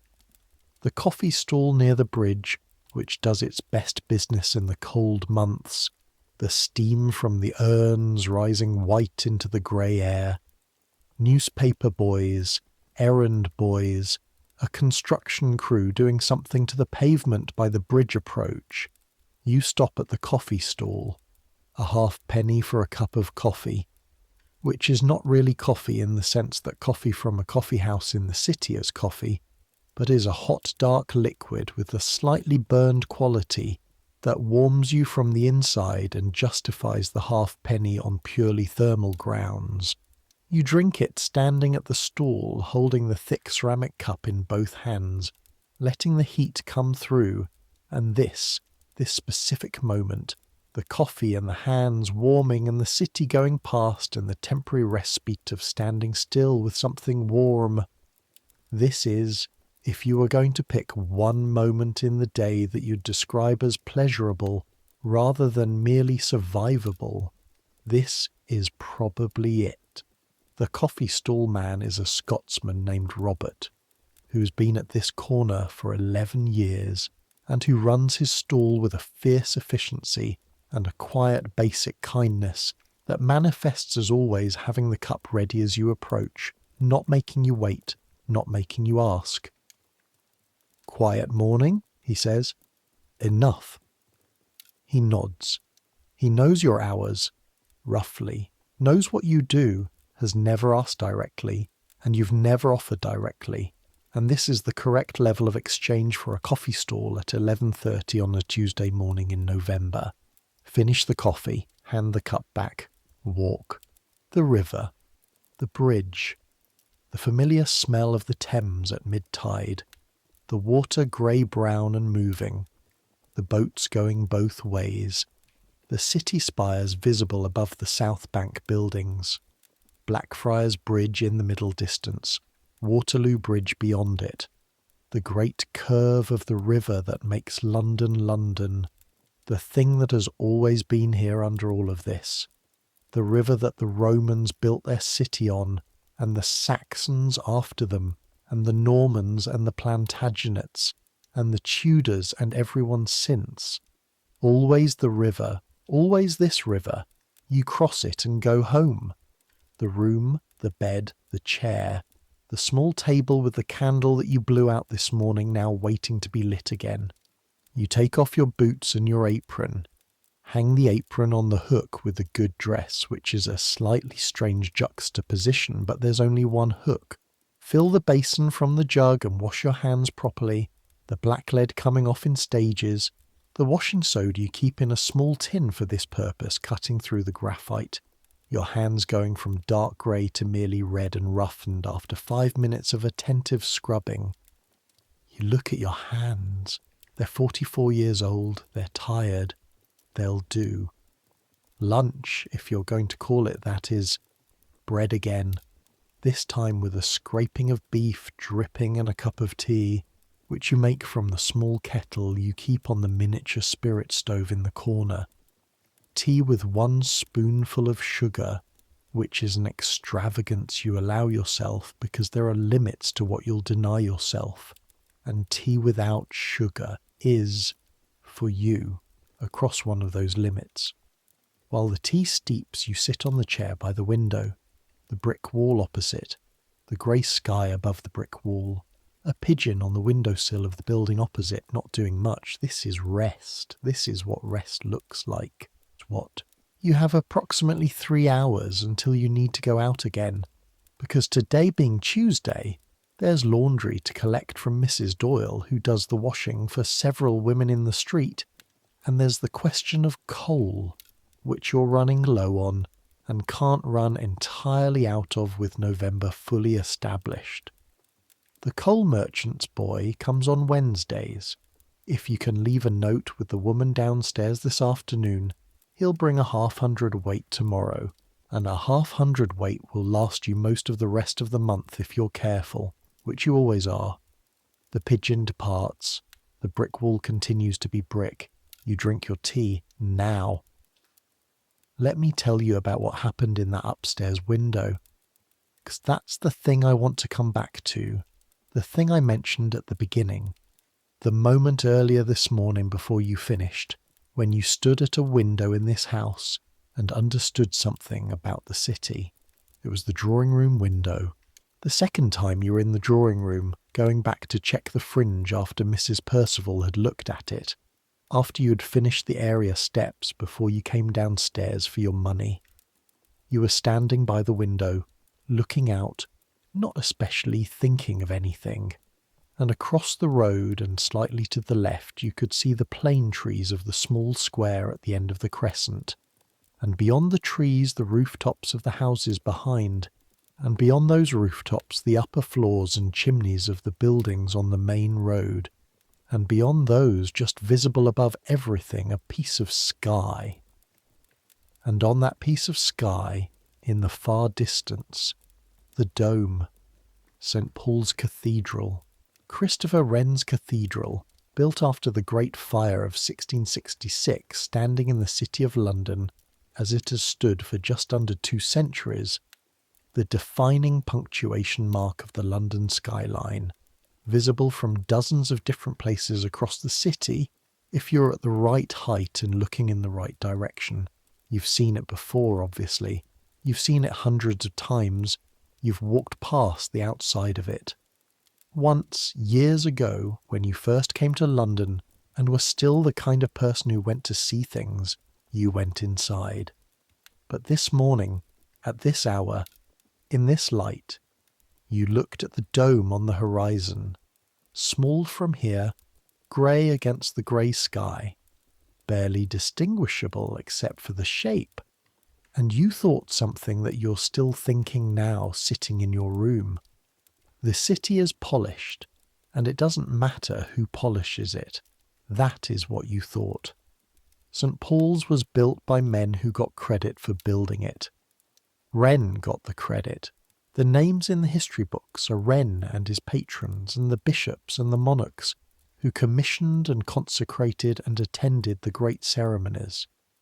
Not the men who laid the stone, not the women who cleaned it after the men had gone home, not the invisible labour that keeps a thing standing, that keeps a thing usable, that maintains the condition of a thing so that it can continue to be what it is.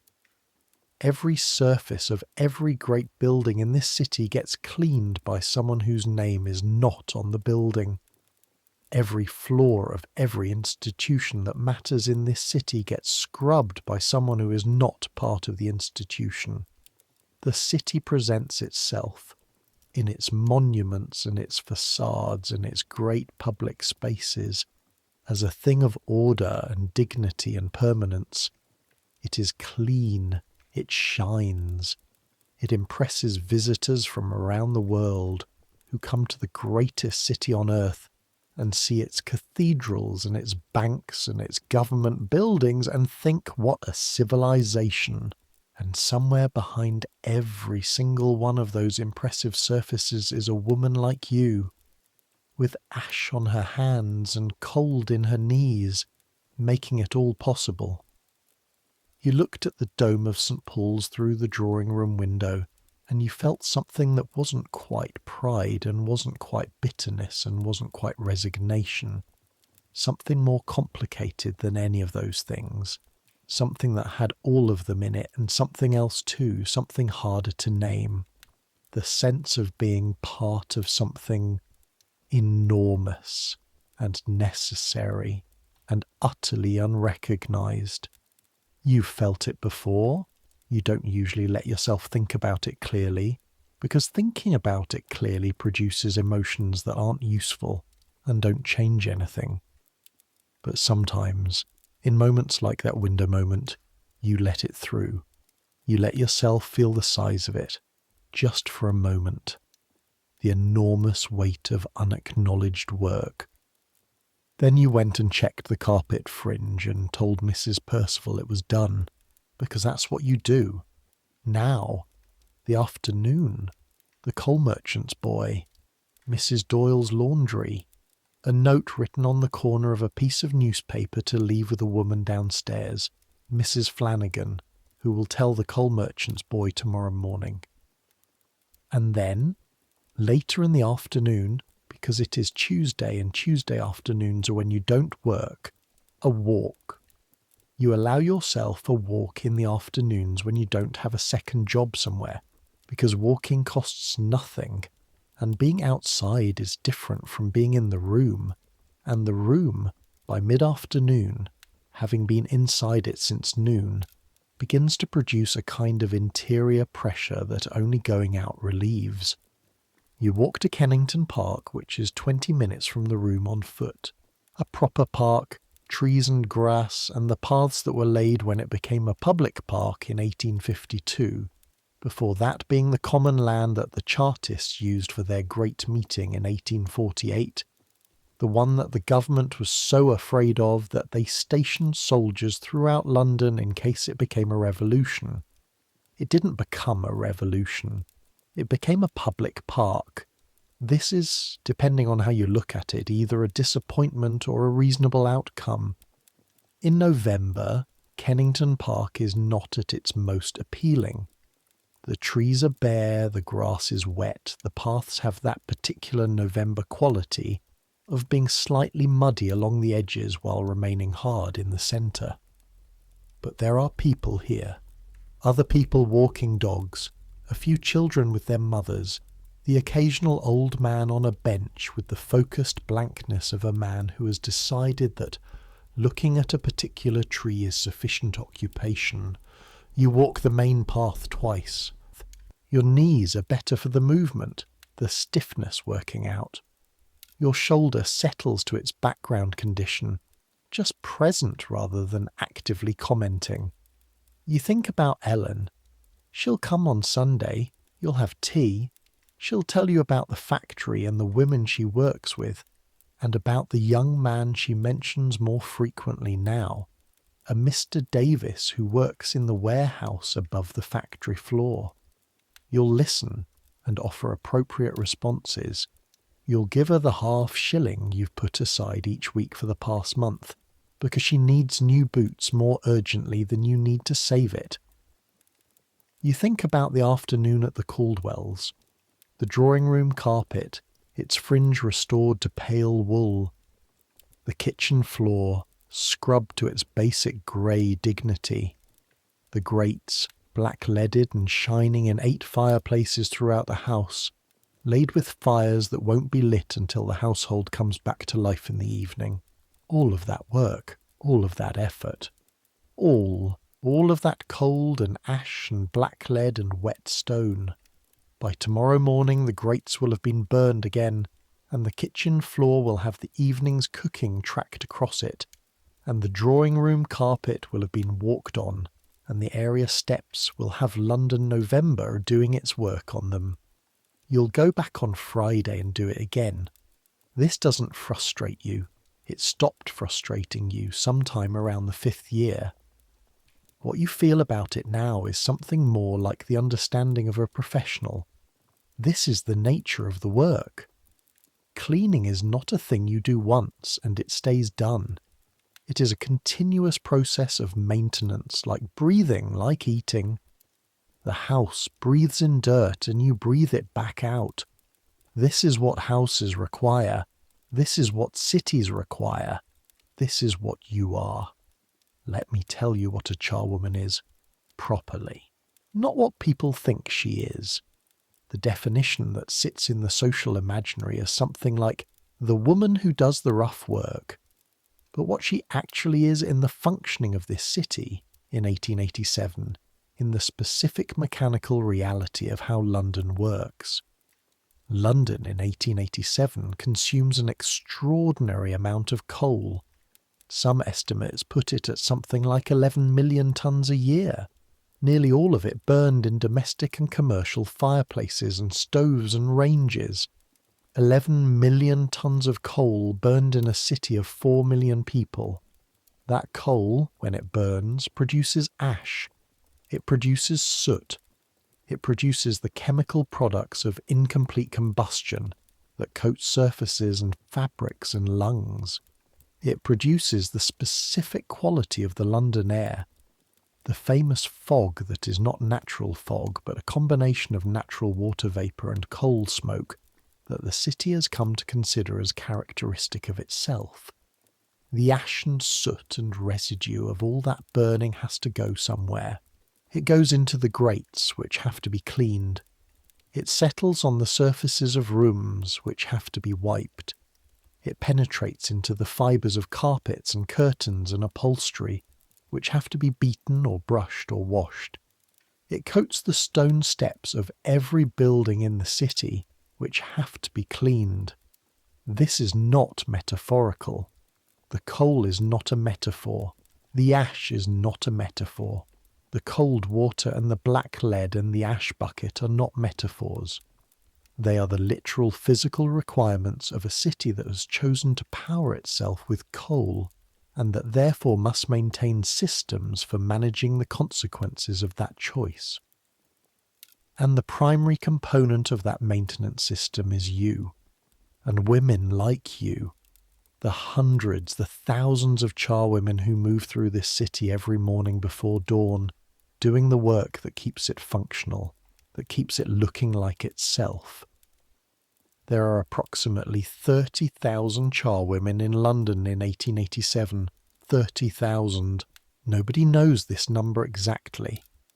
Charwomen don't appear cleanly in the census because their employment is casual and variable, and they're often recorded simply as no occupation, or charwoman, occasional. 30,000 is an estimate, and the real number might be higher. It might be significantly higher. 30,000 women moving through this city in the dark, carrying buckets and brushes and the things they need to do their work, cleaning the grates in the houses of the people who run the city, who practice law in it, and trade in it, and govern it, and invest in it, and make money from it. Cleaning the offices, and the banks, and the counting houses, and the churches, cleaning the concert halls, and the hotel lobbies, and the gentlemen's clubs, and the railway termini, the great Victorian city, the city that is at this moment the centre of the largest empire in human history, the city that is hosting in 6 months' time the celebrations of Queen Victoria's Golden Jubilee, 50 years on the throne, the celebrations that will involve processions and illuminations and crowds of hundreds of thousands. That city gets cleaned every morning by Agnes Hartley and women like her, who earn 2 shillings per morning, who go home at noon with red hands. You walk the park path a second time, the bare trees against the grey sky, the wet path, the old man on the bench. This is your Tuesday afternoon. All right, let me come back to the Jubilee. Because it's relevant. Because in 6 months, May 1887, Jubilee year, something will happen that will show you, more clearly than anything else, the relationship between the shining public face of this city and the work that maintains it. But we're getting ahead of ourselves. Let me stay in November, because November is where we are, and because understanding what November is like makes June make more sense. By 3 o'clock, the light is starting to fail. November afternoons are short. The city folds itself back into gaslight well before 4, the lamplighters making their rounds, the gas mantles coming on in the drawing rooms and dining rooms and studies of the houses that have gas. The coal fires that you laid this morning will be lit by now. The drawing room fires, the study fire, the bedroom fire in the master bedroom, the family coming home from wherever they've been, Mrs. Caldwell back from calls or shopping, Mr. Caldwell from his chambers, the daughters from wherever daughters of a solicitor in Pimlico spend their days. The fires you laid will be burning. You think about this sometimes, riding in the warmth at the Caldwells in the evening, sitting around the fires in the rooms you cleaned in the cold dark of the morning, not with resentment, just with the particular awareness of the person who made the thing possible, watching the thing be used. The fire is warm because you laid it. The floor is clean because you scrubbed it. The grate gleams because you put the black lead to it in the cold and dark. This is not, when you think about it, an unimportant thing to have done. You head home as the light fails. The streets are different in the late afternoon, the working day's density easing, the shops closing, people moving toward home and the evening, the pace changing from the urgent daytime tempo to something slightly softer, the gas lamps orange against the grey sky, the smell of suppers cooking in the houses you pass, that warm domestic smell of food on the stove that is one of the most reliable indicators of human habitation you know of, your room, the candle lit, the spirit stove for tea, the bread situation assessed, enough for tonight and tomorrow morning. Saturday you'll buy more, with the Friday money from the Caldwells. This is the rhythm of the week. Money comes in on Tuesday noon, Caldwells, Wednesday noon, Counting House, Thursday noon, Hargreaves, Friday noon, Caldwell's again, and goes out on Saturday for the week's provisions. The rent is paid Friday evening, the weekly reckoning with Mr. Briggs on the doorstep. You make tea, you sit in the chair. The room is still, the building around you beginning to fill with the early evening sounds of its inhabitants returning. Footsteps on the stairs, the Collins family's voices through the wall, the smell of their cooking coming under the door. Mrs. Collins. There's something you should know about Mrs. Collins since she's mentioned. Bridget Collins, 51 years old, Irish, arrived in London in 1858. A widow since 1876 with 3 surviving children, all of them grown and gone from the house. She works as a laundress 3 days a week and takes in mending the other days. She is louder than you by temperament, where you are quiet. She talks to the building the way you talk to yourself, which is to say she talks to herself constantly, but at a volume that the building can hear. She has opinions about everything and expresses them to whoever is nearest. She's kind, with a specific Irish generosity that expresses itself in small, unexpected forms. A piece of cake left on your door handle when she's been baking. A fire started in your grate on the one occasion 2 winters ago when you came home ill and couldn't do it yourself. You've talked to her most days for 4 years. You know her history at the level that neighbours know each other's histories in buildings like this one. You know the facts, the outline, the general shape, without the interior. She knows the same about you. Terrible cold today, she says, meeting you on the stairs. The standard November greeting in Lambeth. Enough, you say. I've soup on. Come and eat. This is the form. She offers. You accept or don't. The transaction is completed without making too much of it. She has soup. She has enough.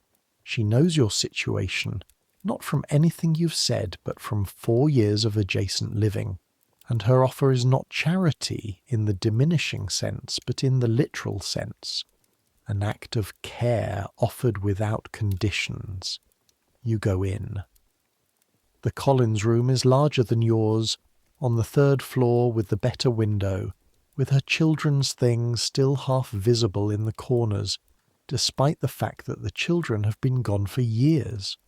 A coat on a hook that belonged to her son, a shelf of books that belonged to her daughter. She has a proper stove, not just a fireplace, bought second-hand from the ironmonger 2 streets over, and the soup is on it. A good vegetable soup with barley, thick, exactly what you'd want if you'd been on your knees on cold stone since 4 in the morning. She talks while she ladles it, about the woman in the house next door who has, in Mrs. Collins' opinion, a situation with the man upstairs that is not correctly described as what the woman says it is. About the difficulty of getting a decent piece of flannel for the price flannel costs now. About her daughter Mary, who is in Bristol with her husband, who is not, in Mrs. Collins's opinion, the right man for Mary, but about whom nothing can now be done. You eat the soup. You listen. You contribute occasionally the brief confirmatory responses that listening requires. This is conversation as it operates between women who work hard and are tired and need both company and not too much of it. The soup is good. It's the best thing you've eaten today. You heard about the Jubilee, Mrs. Collins says, settling into a chair. Some. They're going to have processions, the Queen in a carriage through all the main streets, all the way from Buckingham Palace. They're going to decorate every building on the route, flags and what have you. The Jubilee, Queen Victoria, 50 years on the throne, 1837 to 1887. The whole country in a state of organised celebration, London being dressed for it months in advance. You've seen it in the newspapers that find their way to the lodging house. Passed from tenant to tenant until they're grey with handling, the plans for the route, the grandstands being constructed, the foreign dignitaries who are coming, the illuminations. They'll need cleaning after, you say. Mrs. Collins looks at you for a moment, then laughs. That particular laugh she has, whole-bodied, undeniable. That they will, she says. That they will, Agnes. You finish your soup. Thank her. Go upstairs. The candle. The book. You have a library book, a novel, borrowed from the Lambeth Public Library on Renfrew Road. Because the library is free and because reading in the evenings is one of the things that keeps the evenings from being just a blank period between the end of work and sleep. The novel is by Mrs. Gaskell, not new, published decades ago, but you've only now gotten around to it. You read it in the chair with the candle on the table beside you, the book held up to the light. The story is about a woman navigating a particular kind of social precarity. You find, reading it, the combination of recognition and distance that good fiction produces. Recognition of the essential conditions, distance from the specific forms they take in the story. The woman in the novel has problems that are in some ways more dramatic than yours and in other ways much less immediate. She worries about status and marriage and social standing in ways that feel theoretical from where you're sitting. She doesn't worry, as far as you can tell from this chapter, about whether she'll have enough coal for the week, but the essential feeling, the feeling of navigating a world that is organised against you, of finding the margins and the angles and the small dignities within a structure that does not acknowledge your dignity, that you recognise. You read until your eyes start to close. The book on the table, the candle out, dark room, the brick wall outside invisible now, the building settling. Mrs. Collins murmured prayers through the floor, her nightly ritual, the same rhythm every night like a tide going out. This sound of the city, always present, always doing its city things, the distant clatter and rumble of a metropolis that never fully stops. You're tired, your knees are tired, your hands are tired, your shoulder is tired in that low, persistent way it always is by evening. You're 52 years old in body, if not in years, which is what this work does, which is the bargain you made when you took it on, which you'd make again because the alternatives were worse, and you do not have the luxury of the choices that would allow you to have different options. But here is what you also are. You're a woman who has kept herself alive in the most complicated and expensive and demanding city in the world for 23 years without help from anyone except Bridget Collins' soup and your daughter's half-shillings. You have paid your rent without significant interruption. You have kept yourself fed. You have kept Ellen in boots when she needed them and sent money to William twice when the docks went quiet. You have done this by working hard and consistently and skillfully in a trade that people with the luxury of different choices would rather not look at too closely. You have cleaned 8 grates this morning. You have scrubbed 2 floors and whitened 1 set of steps and treated 1 marble mantelpiece and restored 1 carpet fringe. You have walked 3 miles. Tomorrow you'll do it again. Different house, same work. Wednesday it's the counting house, which means the long walk east to the city, which means seeing a different part of London, the financial district, the part that runs the money that runs the empire, the parts whose floors you'll be on your hands and knees cleaning. While above your head the men come into work and sit at their desks and run the world. Thursday Hargreaves, Friday the Caldwells, the week laid out. And here, in this dark room, in this bed, on this mattress that is thin and slightly damp, and that you have long since made your peace with, you are in the only moment of the day when no one needs anything from you. When there is nothing to be done and no one to serve and no floor to be scrubbed. Just this tiredness, this dark, this quiet. Let it have you. Outside, London is being London.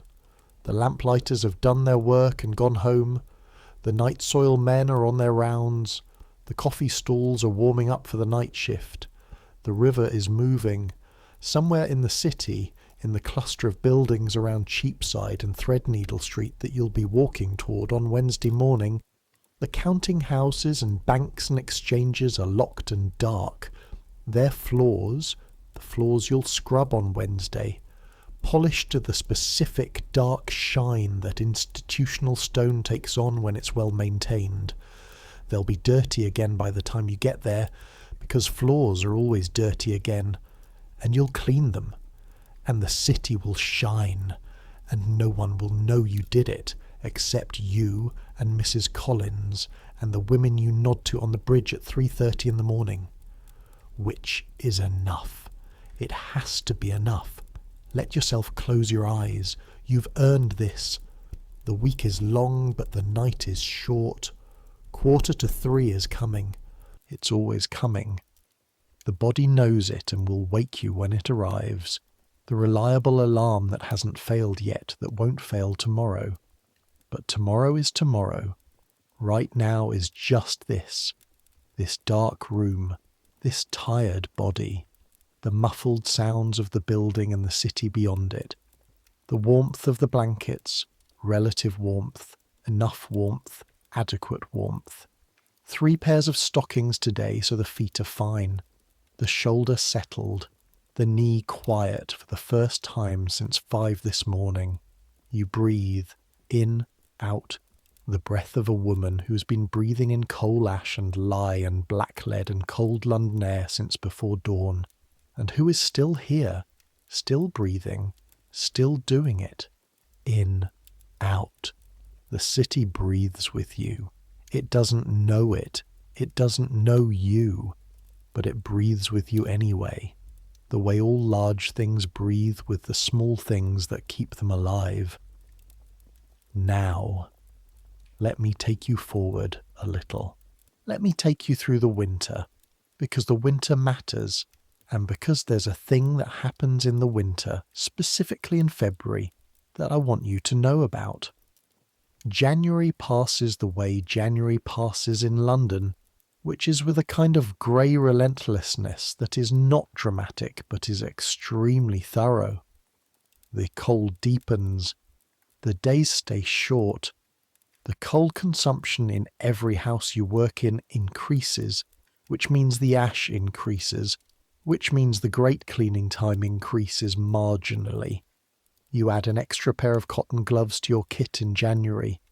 Your right knee gets worse in January, which it does every January, and gets better again in March, which it does every March, and you've accepted this annual cycle the way you accept everything annual, as a condition of the time of year, not a problem to be solved.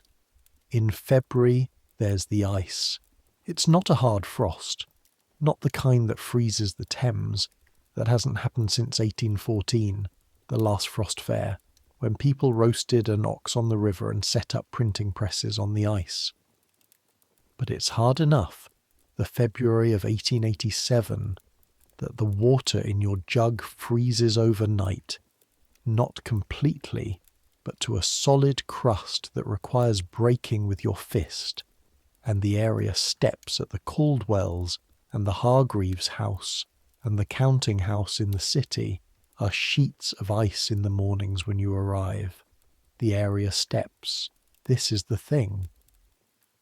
On the 8th of February 1887, at approximately 5:15 in the morning, you arrive at number 14 Pimlico Place and descend the area steps as you always do, holding the handrail, placing your feet carefully, and the rail.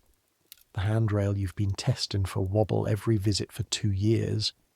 The handrail that is loose, that has been loose, that will give way, gives way, not completely, not dramatically, not the sudden catastrophic failure you've sometimes imagined.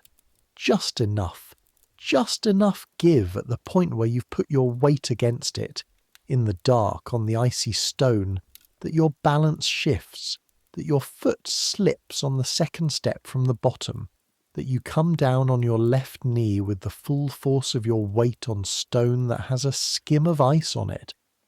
The pain is immediate and total. the specific blinding pain of a direct impact on bone, on a joint that's been cold since 3 in the morning, on stone that gives nothing back. You don't cry out. You're aware of this specifically. You don't cry out. You're not sure why not, except that crying out would require a kind of surrender to the moment that you don't make. You sit on the bottom step, which is the 3rd step from the bottom, where you've ended up, and you breathe. The handrail swings loose above you, moving in the slight wind. Your knee reports its situation comprehensively. There's no blood. It didn't break the skin. But there's a specific kind of pain that tells you something is wrong in a more serious way than the normal wrongness of knees that have been working on cold stone for 18 years. Not broken. You've broken a finger before, years ago, a door incident, and you know the qualitative difference between broken and badly bruised, and this is badly bruised, possibly with a knock to the bone of the patella. You sit for 2 minutes. Then you stand up, slowly testing the knee, finding the degree to which it will bear weight. It will. It protests, but it will. You go into the house. You do the morning's work. Not because you're heroic or stoic or because you don't feel the pain. You feel the pain specifically and continuously for the next 6 hours. You do the morning's work because not doing it means not getting paid. And not getting paid means a direct shortfall in the week's accounts that you have no margin to accommodate. The rent is due on Friday. The coal merchant will want his money. The bread costs what the bread costs. You move more slowly than usual. You favour the right knee more heavily than usual, which means the right knee now has more than its share of the morning's load, and will note this opinion in its own way by this evening. You don't do the area steps. You can't do the area steps on the knee that fell on the area steps, and this is the one accommodation you allow yourself. When Mrs. Percival comes down at 7 o'clock and looks at the area steps, which are still grey, and then looks at you, you say simply, "The handrail." Mrs. Percival looks at you for a moment. Then she looks at the area steps through the window. Then she says, "I'll have it looked at." She says nothing about the steps. You say nothing about the knee. These are the negotiations of the invisible. But here's what's different, and what I want you to note. That afternoon when you come to collect your 2 shillings, Mrs. Percival hands you 2 shillings and 6pence. The extra 6pence is handed over with no comment. You look at the coins. Mrs. Percival has already turned away, making notes in her household book. You put the coins in your pocket. That's 6pence. You don't know what to do with it exactly. It's not enough to change anything. It's not enough to be a different category of money. But it is, in its small way, an acknowledgement, a response. Something was seen, and something was done about it, in the limited way that something could be done about it, within the constraints of an arrangement where you're not quite a person, and not quite a piece of equipment, but somewhere in between. It costs Mrs. Percival nothing of consequence to give you that 6pence. It is worth more to you than she can know. You walk home with it in your pocket and buy a chop from the butcher, which you haven't had in 2 weeks, and which you eat in the room that evening with the candle lit and Mrs. Gaskell on the table, and the knee wrapped in the bandage you borrowed from Mrs. Collins, who had opinions about the handrail and about the household that maintained it, and about the general relationship between the people who own things and the people who work in proximity to the things. Opinions expressed with characteristic volume and specificity while she wrapped the bandage. 60 years old, that rail, she said. Anyone could see it. Anyone who looked, you said. Anyone who looked, she agreed. The knee takes 2 weeks to heal properly. You don't miss a day of work. Now let me tell you about June, the Golden Jubilee. June 21st, 1887 is the official celebration. but the city has been preparing for weeks. The route of the procession, from Buckingham Palace, along the Mall, across Parliament Square, to Westminster Abbey and back, has been known for months, and every building along it is being decorated. Flags, bunting, illuminations, the specifically Victorian decorative energy that expresses national pride in the form of enormous quantities of red, white and blue fabric. London in June, in Jubilee year, is extraordinary. Even the streets you're not working on, even in Pimlico and Lambeth, there are flags appearing on windows and the sense of something being prepared, of the city orienting itself toward an event. The newspapers are running daily items about the preparations. The foreign dignitaries are arriving. The Indian princes, the colonial governors, the representatives of every part of the empire, which in 1887 covers roughly 1/4 of the Earth's land surface, which is a number so large it's difficult to make it mean anything concrete. At the Caldwell's house, the mood is festive. Mrs. Caldwell has decided that the house needs a particular clean in advance of the Jubilee, or rather in advance of the street party she intends to host for the neighbours, which requires the drawing room in a state of perfection. You're asked to come for an extra morning on the Friday before the celebration, in addition to the regular Tuesday. Mrs. Percival, who's been organising the house's Jubilee preparations with the same systematic thoroughness she brings to everything, has a longer than usual list. But here is the thing that happens. On Tuesday morning, June 14th, a week before the celebration, you're doing the upstairs rooms, finishing in the front bedroom that belongs to the older daughter, who is now 17, who has moved from the novels under the mattress to the novels openly on the table, a progression that you find quietly satisfying. And you open the window to let in the June air, because the room needs airing, because June rooms in London that haven't been aired smell of the accumulated winter, and you lean the window open on its catch and look out. The street below. The plane trees in full leaf. The pale green of summer London. One of the things about this city that never quite fails to be beautiful.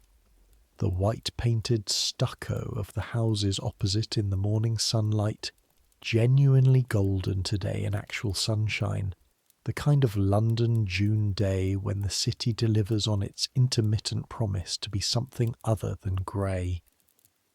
And beyond the immediate street, beyond the plane trees and the rooftops, there are flags. Not on this street, not yet, though they'll go up this week. But on the main road 2 streets over, visible above the rooftops, bunting is already strung between the lampposts, red and white and blue, moving slightly in the June breeze. And beyond the bunting, farther away, visible over the rooftops the way St. Paul's is visible on the clearer days, scaffolding. Structures being built along the procession route, the grandstands where the ticketed public will watch the procession pass, the tribunes for the dignitaries, the platforms for the press, all of London being dressed, all of London being prepared. You think about the women who'll clean those grandstands after the celebrations, the charwomen who'll come in before dawn on the 22nd and the 23rd and the days after, when the procession is done and the flags have been up and down and the grandstands are full of dropped food and crushed flowers and the debris of celebration, and who'll work through it with their brushes and their buckets, returning everything to its before Jubilee condition. You think about the women cleaning Westminster Abbey right now, the stone floors of the nave that will bear the feet of the greatest concentration of titled and crowned heads in Europe in a week's time, the pews being polished, the brass being worked back to its proper gleam, the floors scrubbed with the specific solutions that stone 500 years old requires, solutions that the women who do this know from experience and the women who commission the work have never thought about.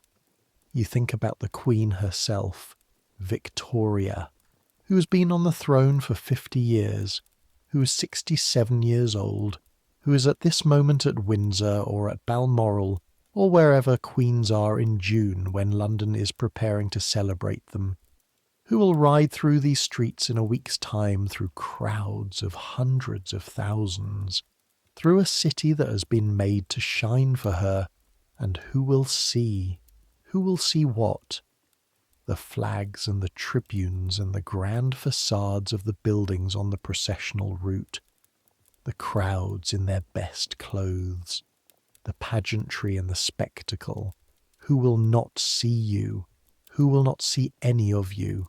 Not you specifically, Agnes Hartley, charwoman of Lambeth, but the category of person you represent, the enormous invisible labour force that maintains the surfaces behind which the city presents itself. The women who cleaned the Abbey, the women who will clean the grandstands, the women who, this very morning, are on their knees in the houses along the processional route making them ready for the day when the Queen passes by. You feel that thing again, the thing you felt in November looking at St. Paul's through the window, larger this time because it's summer and the light is clearer and the city is right there, all of it, spread out from this window, the rooftops and the bunting and the flags and the structures being built for people to watch something happen from. You're not angry. Let me be clear about that. You're not angry.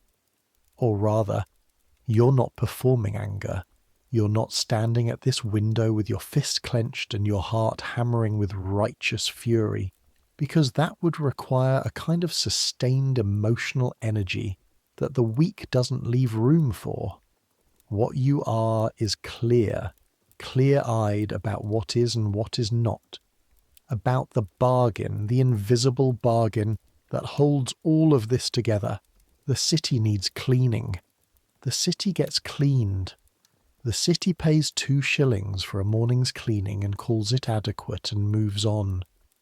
The city prepares for its great celebration and will be ready for the Queen, polished and gleaming and prepared, and the Queen will ride through it, and it will be magnificent, and the women who made it magnificent will be, by that hour, home, because they leave before anyone important sees them.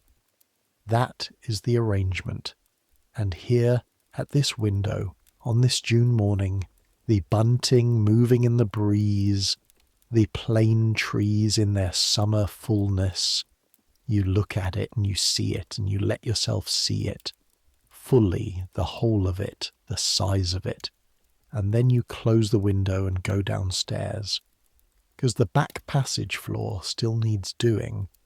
The summer is, despite everything, better than the winter. Not dramatically better. You don't make more money in the summer. The work isn't easier in any fundamental sense. But the absence of cold changes the character of the work, changes its texture and its demands. You're not fighting the cold from the moment you leave the room at 3 a.m. Your hands, without the constant assault of cold water and cold stone, recover slightly. The skin at the knuckles, which in January is cracked and sometimes bleeding at the edges, becomes merely rough in June, and rough is manageable. The mornings are lighter. You don't need to carry the lantern past the first week of April. Walking to Pimlico in April light, even at 4 a.m, is genuinely different from walking it in November dark. The birds in Kennington Park start at 4, the light building under the horizon while you're still walking, and if you're on the bridge at the right moment, there's sometimes a quality of light on the river, the particular salmon pink of a spring dawn reflected in Thames water. That is simply beautiful, in the way that beauty is available even in a life like yours if you're in the right place at the right time and paying attention. You pay attention. This is something you've come to understand about yourself. You pay attention. You notice things. The specific quality of light in different rooms at different hours. The way the kitchen at the Caldwell smells differently in summer than in winter. warmer and more closed, a different compound of cooking smells, the weight of your brush in wet weather versus dry, the bristles absorbing moisture from the air, the sound your feet make on the area steps of the different houses you work at, the hollow ring of the steps at the counting house, slightly deeper than the others, suggesting something about the construction of the foundation, the damp thud of the Hargreaves house steps, that house always slightly wetter than the others, sitting as it does on ground that Mrs. Doyle says was marshland 200 years ago. You know these houses the way cartographers know territories, not as visitors, not from outside, but from the ground up, from the floors and the walls and the particular patterns of wear and use that tell you, before you've been told anything directly, how the household functions. You know who leaves their boots at the foot of the stairs and who puts them away. You know which rooms get used heavily and which are for appearances only. You know the cooking habits of 3 different cooks by the state of their kitchen floors on the mornings after different meals. You know things that the inhabitants of these houses would be surprised to know you know, and you keep all of it. You hold all of it in the inventory of your professional knowledge, and you use it to do the work better. And you do not volunteer any of it to anyone because it is not yours to volunteer. Invisibility has 2 sides. It erases you from view. It also, by the same action, makes you able to see. September, the summer cooling into autumn, the particular smell of September in London, which is the smell of summer dust dying, of leaves beginning to go, of the city remembering that it has another winter coming and beginning to brace for it. At the Caldwells in September, a change. The younger daughter is going away to school. You gather this not from anything anyone says directly to you, but from the activity in her room over the course of several weeks, the packing of trunks, the appearance of new items in the wardrobe, a particular urgency in the housemaid's attention to the room's details.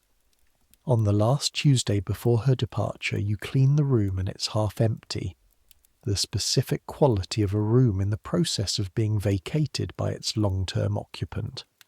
Her books are still there, most of them, her brushes and her personal things, but the atmosphere has changed. You clean it carefully. The floor, the mantelpiece, the fireplace, the window glass. You leave it as clean as you've ever left it. You don't know her name, this girl. That's not unusual. In 2 years of cleaning this house, you've never been introduced to any member of the family, which is not unusual either. You know them by their effects, by the evidence they leave of their existence in the rooms you clean. The older daughter stays home. She'll be presented next year, Mrs. Beale says, in the way she mentions household news, to the range, apparently, but intended for anyone in the room. Presented, the formal introduction of a young woman of sufficient social standing into society, the debutante season, the receptions and balls and careful meetings with suitable young men, a social ritual as specific and as coded as any ceremony you can think of. The older daughter has been reading novels under her mattress, openly on her table, and now from what you can tell is reading newspapers. You've noted this with something like private satisfaction. October, again. The cold returns. Exactly as it was before, exactly as it will be again.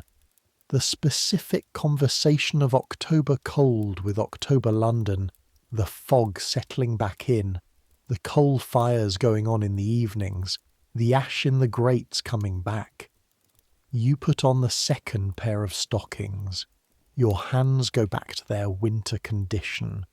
Your knees begin their winter's commentary. You keep going. And here is what I want to tell you at the end of all of this. At the end of this year that you've been part of, this Tuesday and Friday and Monday and Thursday and Wednesday, This morning after morning in the cold and dark, this accumulated weight of work and walking and cold water and black lead. There's something that gets said about women like you in this period by people who think about social questions. The phrase is the deserving poor. It's used in the context of charity and social policy and the question of who should receive help and who doesn't deserve it.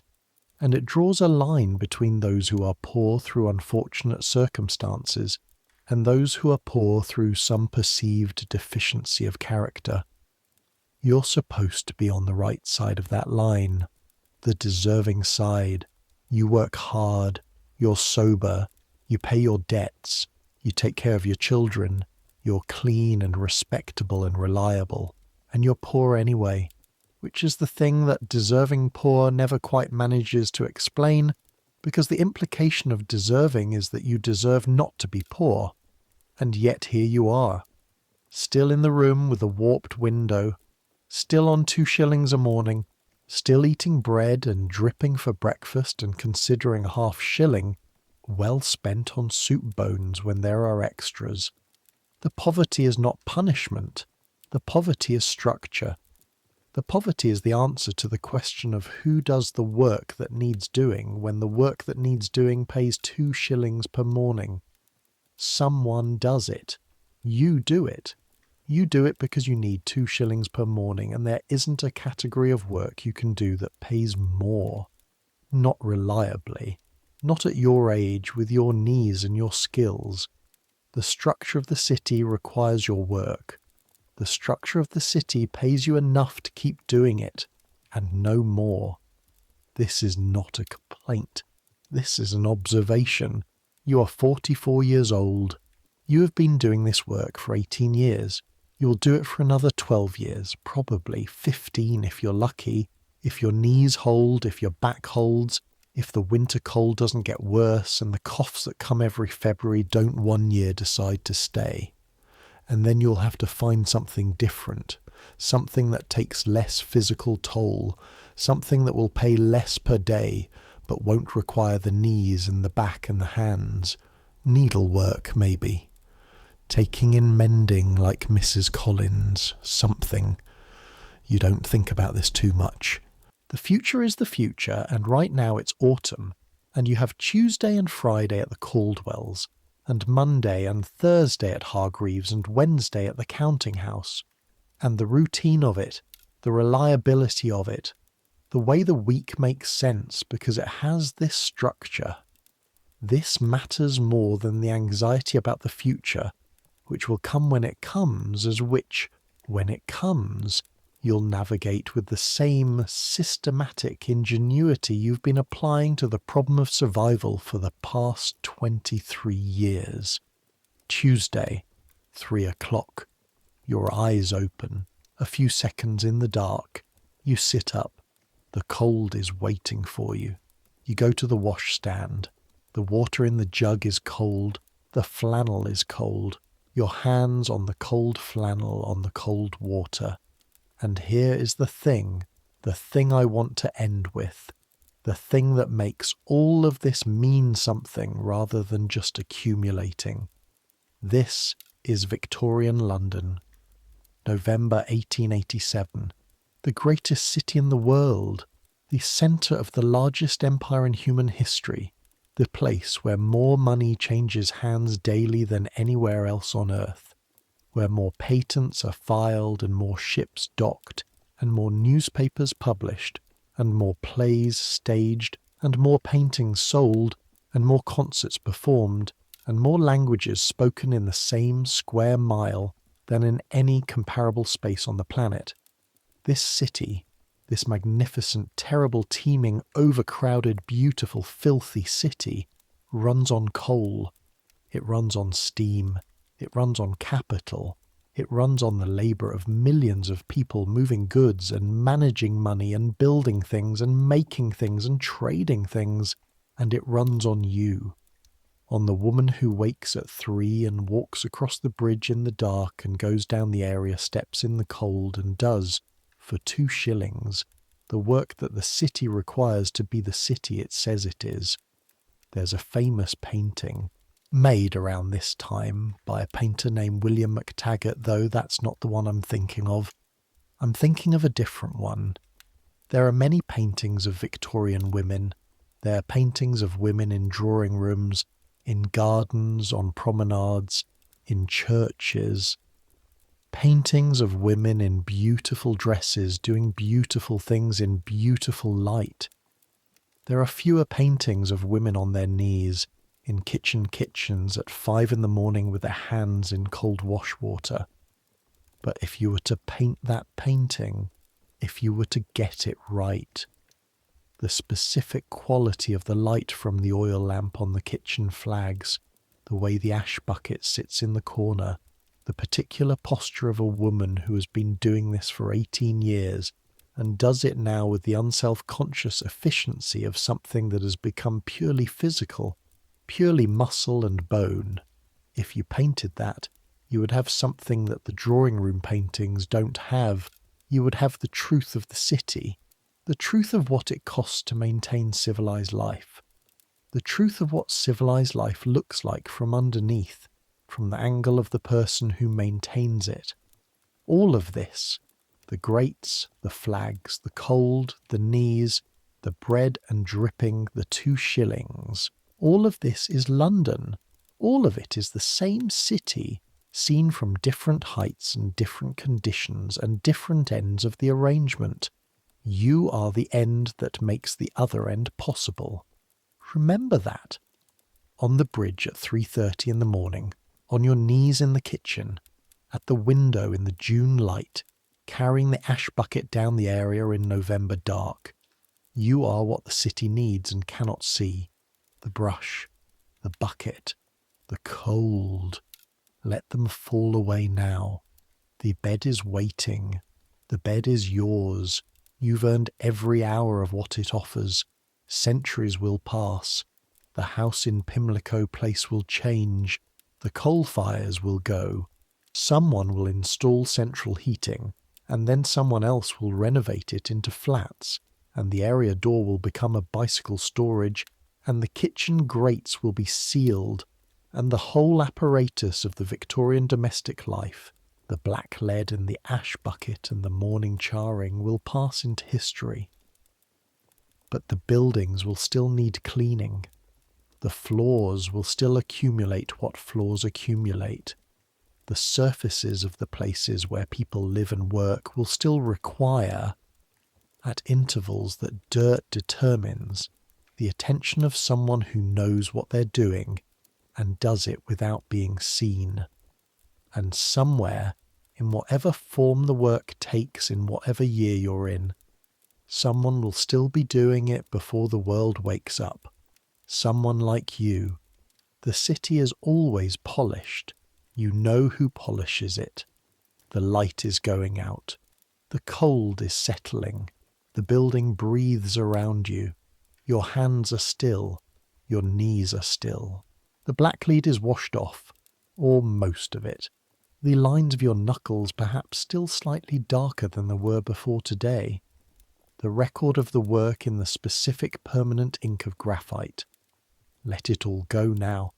The grates, the cold stone, the 2 shillings, the bridge in the dark, the plane trees in the June light, the dome on the horizon. Let it all go. You have earned this rest. Take it. You were here. You did the work. You kept the place running. That is not a small thing. That is not nothing. That is in fact everything. Good night.